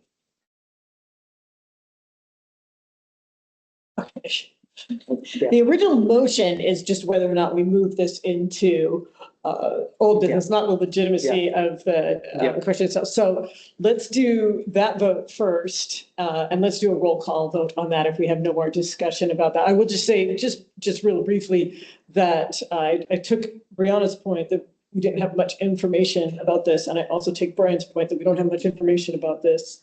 They were kind of different sides of the same coin. So thank you both for your comments about that. And we will let's do a roll call vote on the motion that's on the table. Sure. Mike Edgington? Just to clarify, this is to put it into old business and act on it, correct? Correct. Yes. Brianna Sullivan? No. Kelly Ocknick? Yes. Brian Burnett? yes. Jennifer Wingard? Yes. Motion passes 4-1. All right. So we are now on the item about actual discussions about whether or not we want to weigh in on this change to the existing license. So in light of that, do we have a motion? Does anyone want to make a motion? I would make a motion that we submit a letter of non-objection. I'll second. Do we have any comments and questions about that? Yes. Yeah, again, I understand what you said, Margaret, about this. So the Great Land Lounge is part of the Aurora license. But don't they have a license up on Black Diamond Club also? I'm trying to think of how many liquor licenses they have. They hold several. Yeah, they have several. And I thought we were moving statewide to create a more favorable liquor license environment for large resorts like Alyeska. I wonder what happened to that, because they were doing that like last January or something. I thought it was going to make it easier for them so that people could move within outlets at Alyeska, to get, with their drinks in hand. And So the dispensary license is the sensory tourism license number 3445. It looks like they're amending it to show the new lounge under license 3445. yeah. So maybe that resort licensing passed. I have no idea. You know, I know. That page? There was a new alcohol-related bill that did pass back in January. It didn't have anything to do with resorts, though. It had more to do with nonprofit clubs. It was one section, and then 16-year-olds working in That's right. places. That's right. I do know from my past life, I used to do liquor licenses for the organization I worked for. And every time we wanted to, say, put a new deck on or something like that, or do things like that, we had to submit a change to the state. And then it goes through the process to make sure anybody has objections to us having a dispensary on the deck. There was a major update to liquor licensing law statewide about 2 years ago, which for those who use the brewery is why the brewery opens an hour longer. And that included a number of changes or subsequent to that, there are a number of changes in Anchorage Code as well to reflect those changes. And that did provide more flexibility for resort style licenses. I think this is slightly different because it allows sale for consumption off of that specific area. But just the reason I would suggest a non-objection here is, to me, this is a small tweak to the existing license. It isn't a new license, and it's endorsement within. And typically, unless we have some major objection, I feel like letter of non-objection is the right thing. We're not saying we like it. We're not saying we don't like it. We're saying we don't have any specific objection to it. That's assuming we as a body don't have an objection to it. Obviously, if we do, we should not go down that path. But I think the letter of non-objection is the simplest way to actually acknowledge we've received this and we have made a comment. And it's a kind of mere comment. Okay, do we have any other comments report yet? Yeah, I'll say that I have not heard any objection from anybody in the community towards what's going on up at the resort regarding any of their liquor licenses. So as Mike pointed out, I don't see any reason not to move forward with the letter of non-objection. Okay. Any other comments or questions? All right, let's do a roll call vote on this. Sure. Mike Edgington, Yes. Brianna Sullivan, Yes. Kelly Ocknick, Yes. Brian Burnett, Yes. Jennifer Wingard. Yes. Motion passes 5-0. Okay. Moving on to new business with the GHEC committee recruitment. We have a vacancy on GHEC. Do we have anyone who wants to speak to this, or anything? We have the notice of the vacancy and the request for applications by August 15th. Is that correct? Yeah, so I made the vacancy valid starting tomorrow, now that you've been notified of the opening. I wanted to make sure that you were comfortable with the language. I know sometimes we have questions about who needs to be qualified to vote within the Girdwood Valley service area and where they can participate in our various committees. So I wanted to make sure that that seemed clear. Also, the last time we recruited, we included information on the types of backgrounds we were looking for. I don't know that remains relevant, so I just wanted your input on this, and then we'll get it out there tomorrow. The timing for the closing of the recruitment is the Friday before your next meeting. So as long as we can keep it open, basically. Kelly, just curious on the source of the vacancy, or why is it open? Larry. Gotcha, thank you. Yes, Mike. One quick point. I think we actually have a requirement someone is registered to vote in Girdwood Valley service area, not just that they could be. Okay. So I think so. Maybe we should just confirm that. But so I guess I'm posing a question rather than a statement. But I think it should be members of GHEC must be qualified, must be registered to vote in the Girdwood Valley service area. I think you're right. Okay. Any other comments? Questions? Yes. Looks good. Thank you. Thank you, Margaret. And I think even if we're being held to the suggested qualifications, a nonprofit board is pretty great too. Very history. And anyone with interest will probably apply anyway. Yeah. Right. Hopefully. And I'm comfortable with the way this is worded because it's proactive but not discriminatory. It's not saying you must have relevant experience in any of those areas. So we would certainly love it if you have it, but if you don't and you're breathing and you register to vote, please submit. Yeah, should we put breathing on? We'll leave that one off. Okay. There's nothing further on this item. I'd like to move on to new business item number 11, agenda item LUC 2506-04. LUC recommends GBOS write a resolution of support for HLB to subdivide the buildable tract from the parcel as a whole and designate the land for development by Girdwood nonprofit by a public-private partnership with a goal of 50% of the land dedicated to development of workforce affordable housing purposes.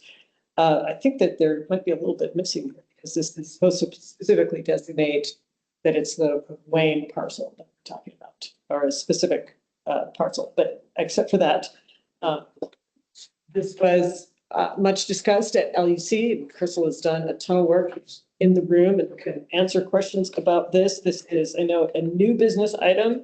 And so we will make decisions about it tonight. And also, I want to preempt some concerns about details with saying that there's a limit to how much can be planned at this point because we need the track to be decided. So I will, at this point, I think, hand it over to Crystal.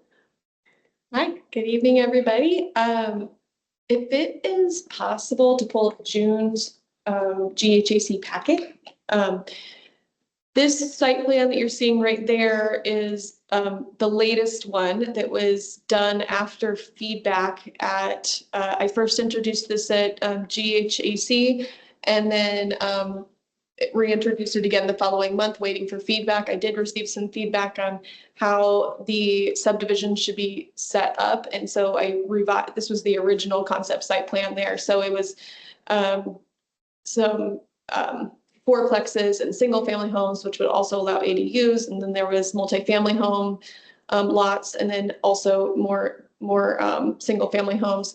And this was kind of conceptualized based on the current zoning type. So right now, this parcel, it's almost 14 acres, and it is currently zoned for residential, but it is currently part of a much larger HLB parcel. So in order to make it usable for development, the very first step would be to subdivide out this section of currently zoned residential land. So they're agreed with what Jen first said, is there's a lot of details to be worked out. However, stating our desire as a community to ask for workforce and affordable housing for a place to put that is kind of the reason why I'm trying to put this forward. I've also had discussions with Emma Givney at HLB, and I asked her what she wants, and she said a resolution out of Girdwood. So I told her I'm moving that through the process.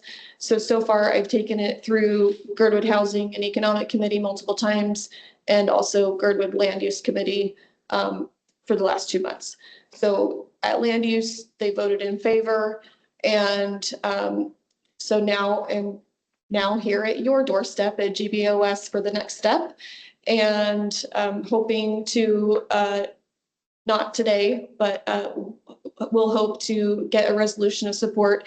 And I would allow the freedom that you want to include in any resolution to create some standards, to include some things like I am saying in my presentation, such as restrictions on short-term rentals on the workforce affordable housing portion of the land, et cetera, and understand that that will kind of be your job to craft what the language is, but the language that I have in the agenda item is the essence of what I'm trying to accomplish. And it's very long-winded and it's kind of run-on sentence, but it's the closest that we can get considering how large of a concept this is. So if you pull up the June 2nd, go back to that one there. I'm just going to scroll down through this really quick. This was the original site plan. I'm saying that the goal is to dedicate half of the land. So half the land would be market rate and half of it would be dedicated to workforce housing. Just a quick one, because my brain is stopping. Is the 14 acres all for these tracks, or is these 4 tracks part of the 14 acres? I just need to I think it's like a 55 acre parcel. I could get back exactly, but it's a larger parcel. And this 14 acre section is the zoned for residential. And what you're seeing here in this rectangle is the 14 acres divided up into lots. Okay, and so when we're talking about 50-50, it's 50% of the 14 acres? Yes. Okay, got it. Yes. Thank you. Sorry, I couldn't listen until my brain knew the answer to that one. Yeah, and it might end up being units. Yeah, that's okay. So anyway, so that's the goal, is to split it in this way. Basically, what gets sold for market rate would contribute towards the infrastructure necessary for the affordable and workforce housing component. So it's a way to self-subsidize the project. And scroll down further. This is how I'm suggesting the proceeds of market rate lots get split. 25% to the Girdwood nonprofit that's involved in it, 25% to the Girdwood Valley Service Area to increase a capital fund, or to, I guess, to contribute towards the capital fund, 25% to the Anchorage MOA General Fund, and 25% Heritage Land Bank. And then these are just some of the next steps that I referenced at GHAC, but we're kind of on to this, introducing it here through Girdwood's process. And then I would then take it to HLB, assuming that the resolution comes out successful. This is showing the current zoning, and scroll down one more. It's the new area plan, and you can see it's the peachy color, which actually stands for mixed density. So it could allow for a higher density than what's currently allowed, which is why the new site plan was drafted, which includes a mix of all housing types in each phase. So scroll down one more for me. That's the new one there. And so, of course, what I was explaining at land use is this is not the final plat. There's no intention for this to be the final plat. Things will be reworked as we would go through the process. But to give people an idea of how we might visualize using this as a start. And then similarly, then in each phase, would you go 50-50? Yeah. Okay. So, yeah, great. And that just tells you the square footage of the lots, breaking it down, how many units you could fit. The traffic department was a little uneasy about the multifamily tract in the first concept plan. And I was like, well, I'm not sure if this is even if any better as far as traffic goes. So it might end up being what traffic allows is how the plat will finally end up. So things to consider that I just want to be forward about right now.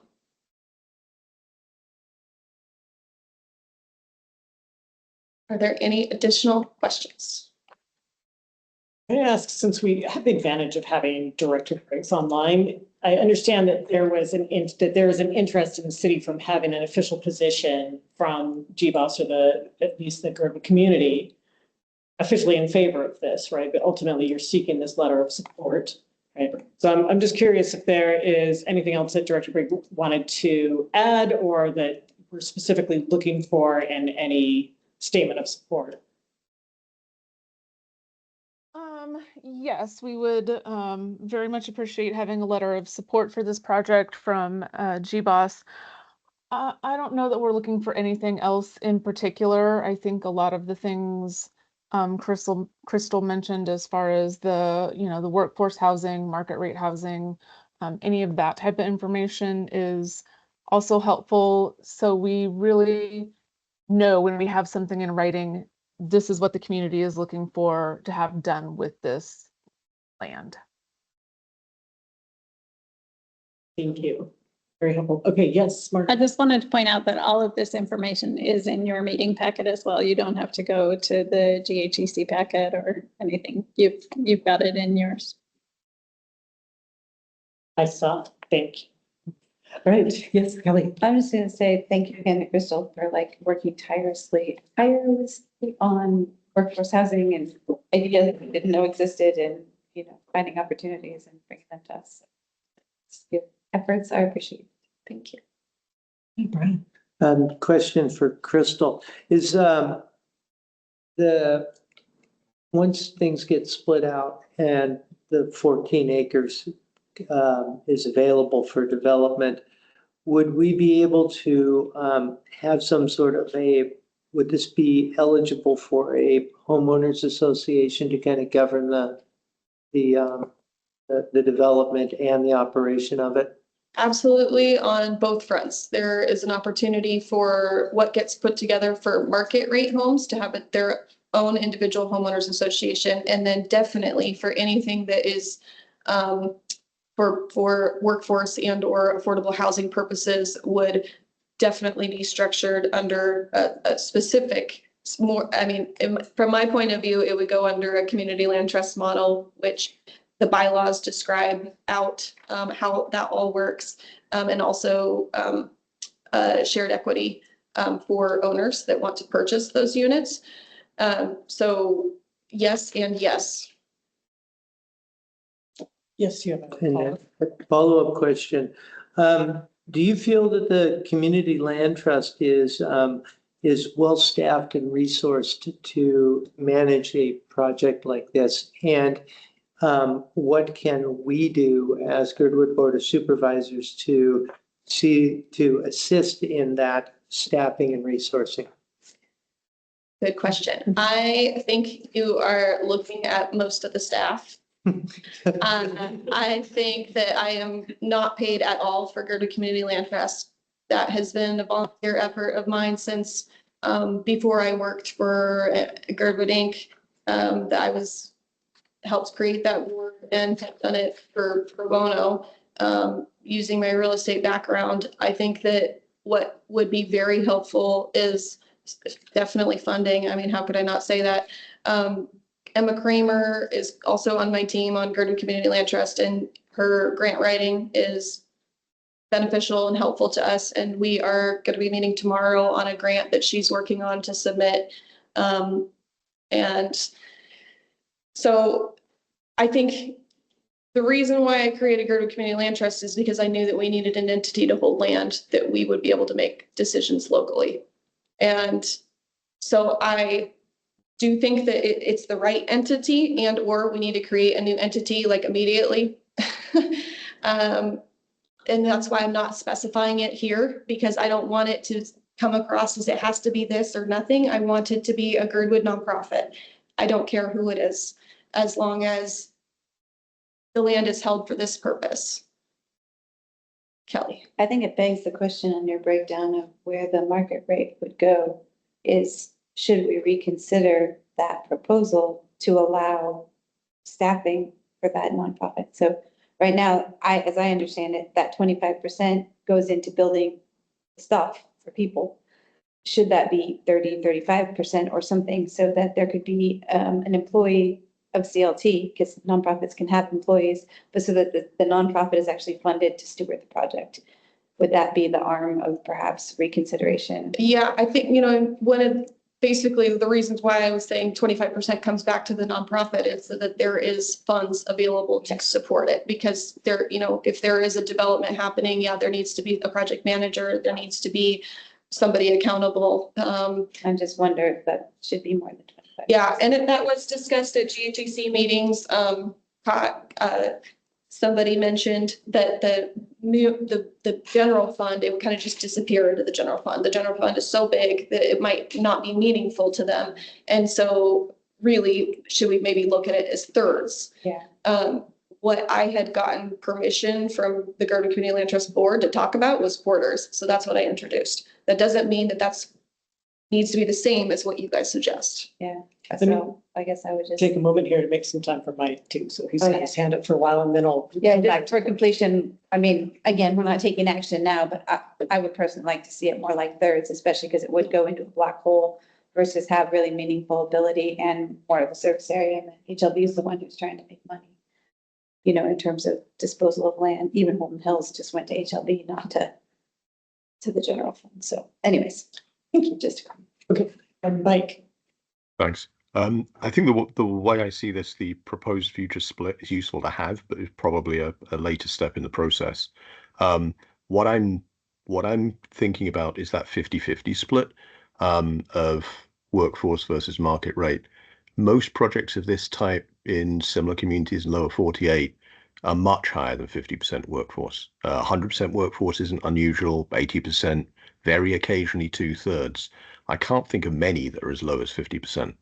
I'm wondering, is that 50% coming from, pro forma or detailed analysis, or is it coming from, we achieved 0% with, or virtually 0% with Holton Hills. We might achieve 0% with Holton Hills, so 50 is a significant step forward, or is that representing more of a realistic aspiration? Because I think we're actually selling ourselves short by saying 50% workforce, or at least owner occupied. Oh, sorry, occupied. I would love for a project to be 80% workforce housing. However, I don't know if that's going to be totally possible, because we have to get this thing scoped out. Like, for instance, did they know that the Holton Hills Road was going to cost $2 million when they approved it? They didn't know that. You know, so I would like to have better understanding of what these cul-de-sacs would cost to go in. Before I say commit, you know, I'm saying there's a goal of 50%. And honestly, there's a goal of higher in my mind, but I'm not willing to commit to that publicly because because all those details have not been worked out yet. And I agree with you that in Breckenridge, for instance, is 80% workforce housing, 20% market rate. And I really tried to push that try to get anything for Holton Hills. And the reality is we might get 2 lots out of the entire 60-acre development. I think that, yeah, there 98% market rate or. There are many reasons why that happened, partly because the intent of the administration at the time was to get a project to happen, and they didn't care what the benefit was for Girdwood.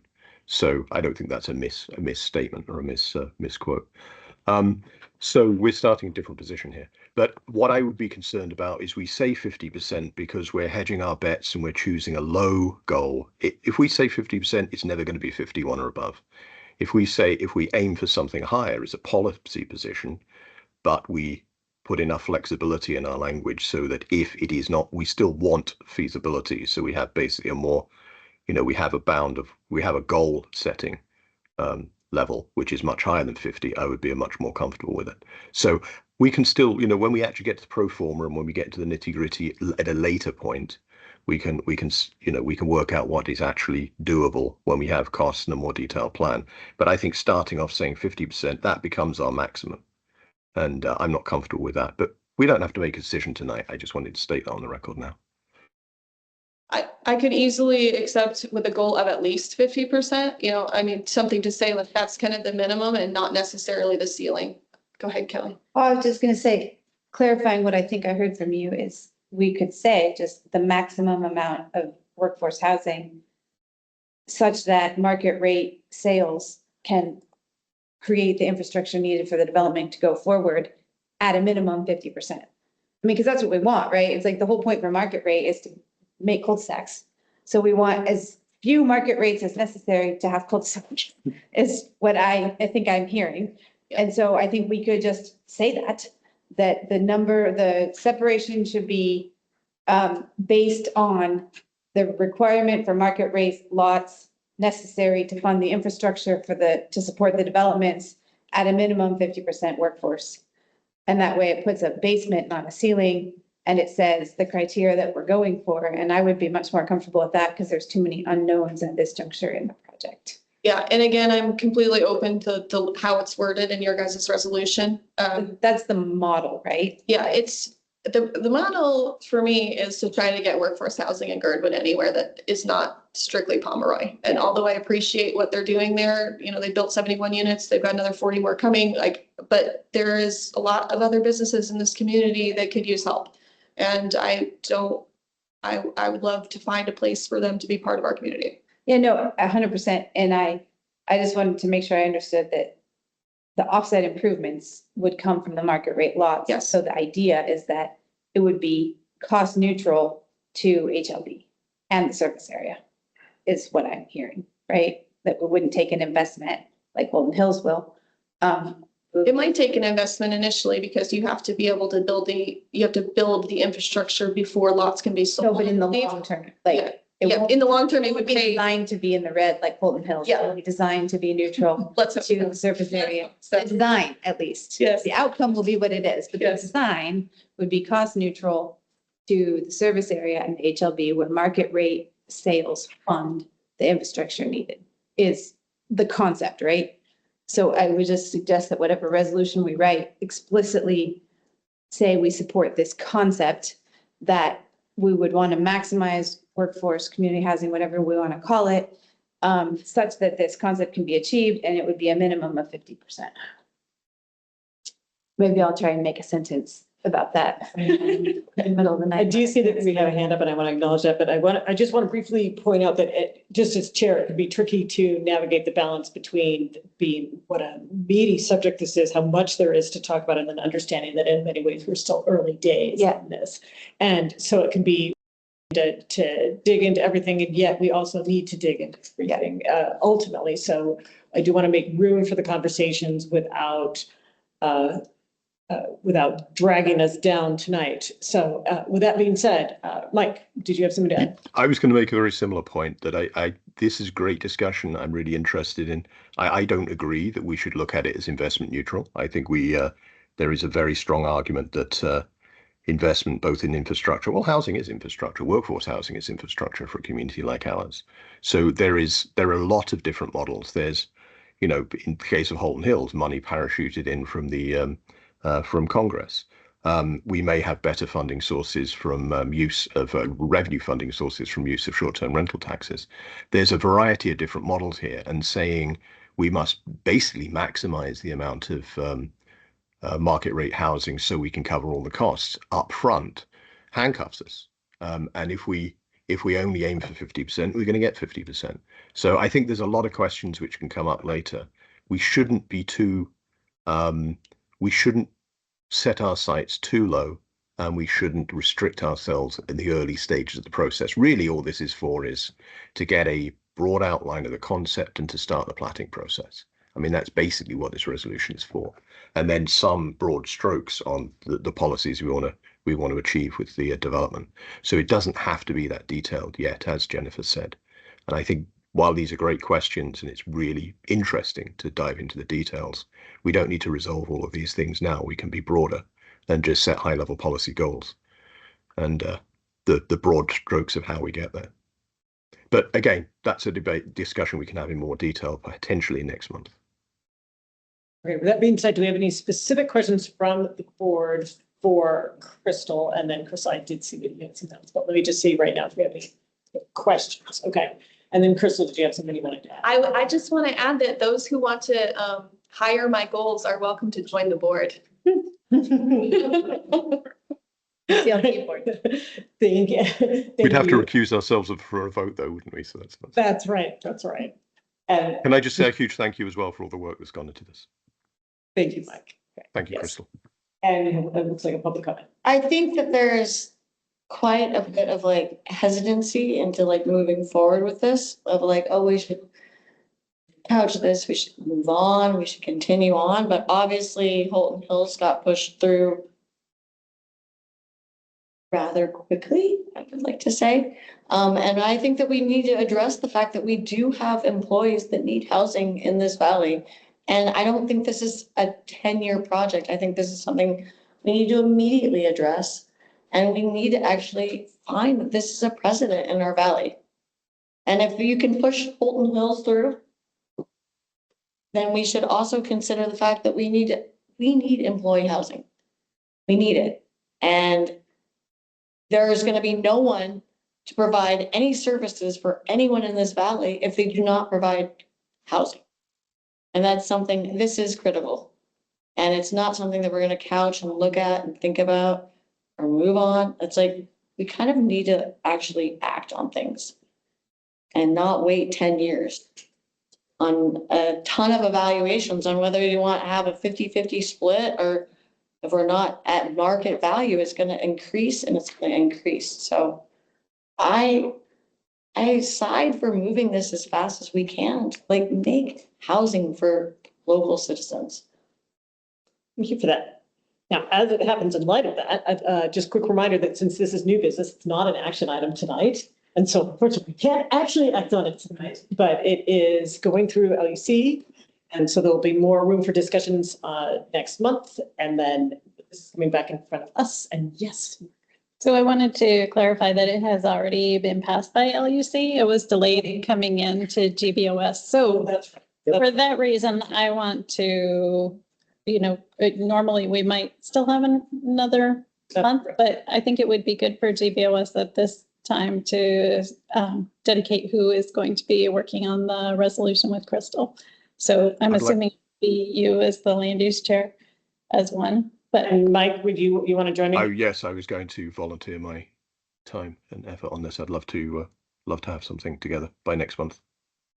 And I would like to see that. I'd like to see GHEC stay actively involved with this and actively a part of helping finesse this rather than trying to get all of this workshopped through GBOS. It really helps the work that GHEC has been doing to finesse some of the finer detail points here. And then I'd also encourage members of GBOS, clearly we all have a lot to say about this, to speak to members of GHEC and definitely members of Community Land Trust as they're available. I know you guys are all super busy, but it sounds like some of these discussions could happen within the public. And I would like to see the general public talking more about this too, because this would be huge for us to get this through. So I would like to see all of Girdwood talking more about this and finessing what to do when just really briefly, there's a lot to the background to what Breckenridge is able to do. And a lot of that depends on community support. So we can't single-handedly build that all in one project, but we as a community,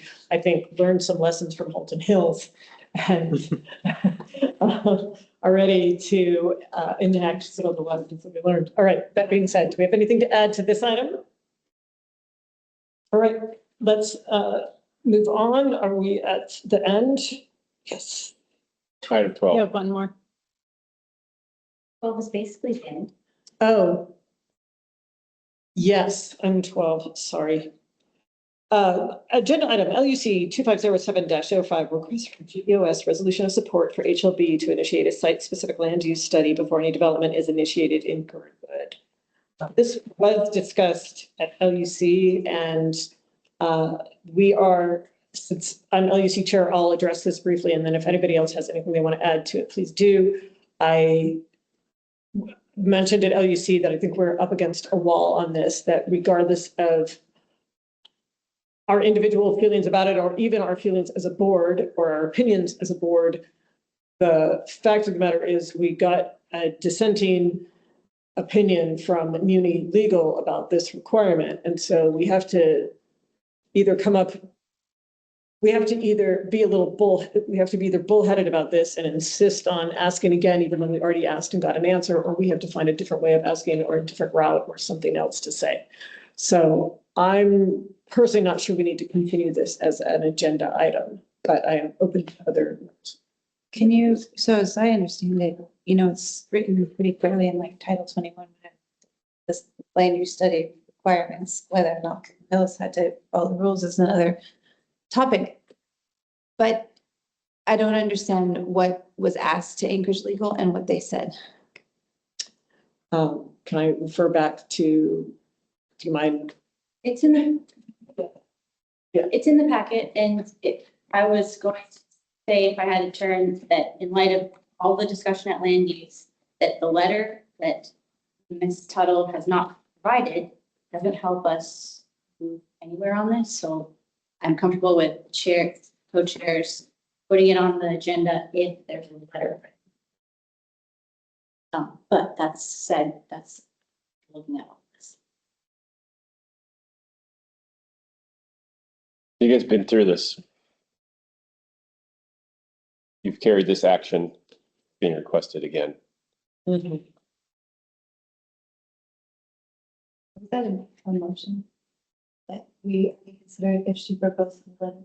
I did make a motion, I just made a suggestion. I'm on new business right now. I was just gonna second it in the motion because I agree with you. It's new business. New business. Okay, so I agree with you that in order to be consent, in order to consent, I cannot make sentences. I would like to see a specific proposed resolution written because in light of the varying feedback, and I think we need clarity on exactly what is being requested, rather than have us try and write it in a way that would satisfy the requester when we don't believe the word's too great. So I agree with you. And that's a fair request to somebody who's, I believe it's a fair request to somebody who is asking us to endorse something.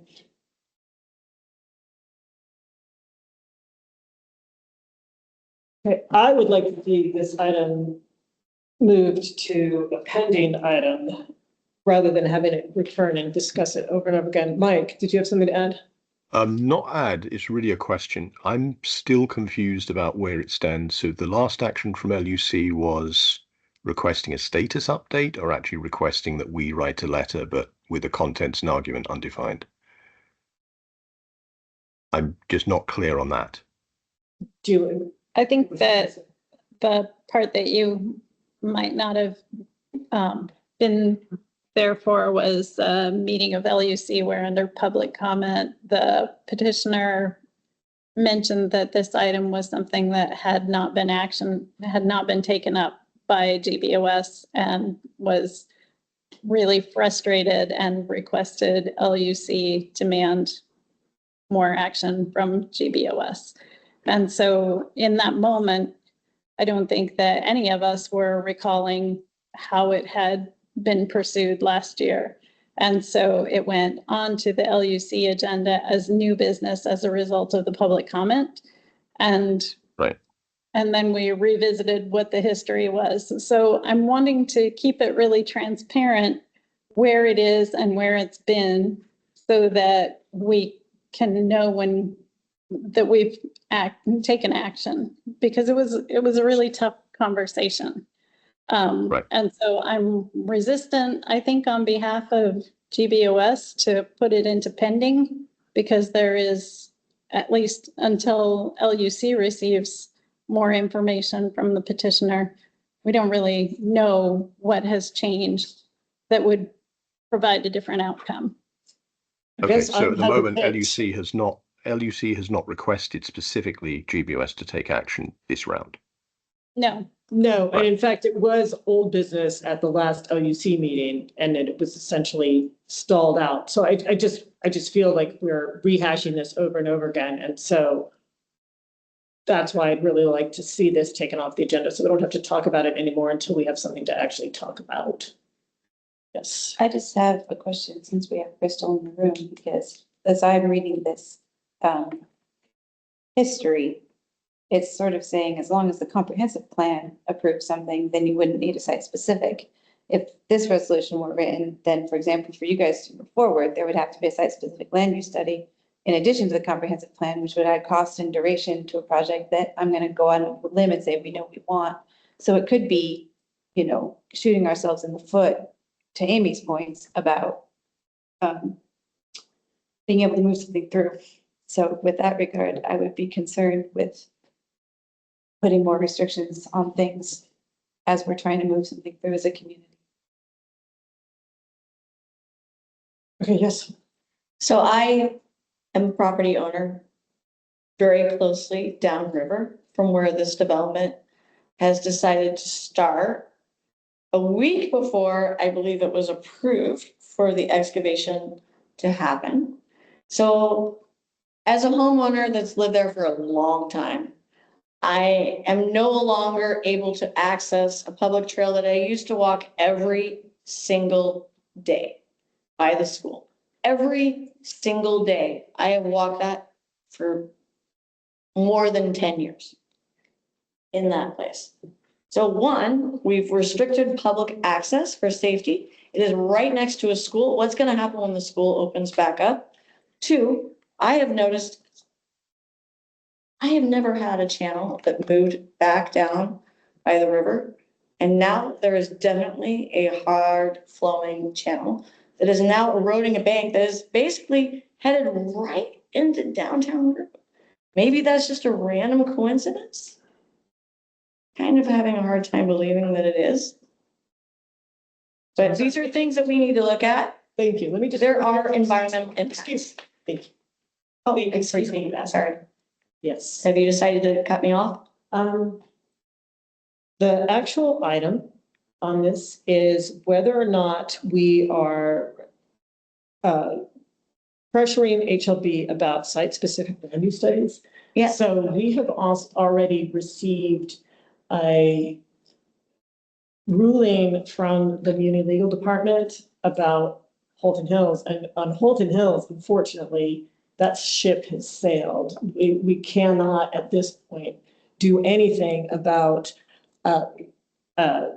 site-specific land use study for Holton Hills there unless somebody finds a route. So this specific agenda item, and I'm not meaning to cut you off, but it does state, excuse me, it does state at the beginning, first of all, that I'm chair and I am in charge of moving this meeting along. And Yes. second of all, we do ask that we direct comments to the board and be respectful of other opinions, raise hands, wait to be acknowledged, but also that we stick to the item under discussion. So this particular item under discussion is specifically about land use study.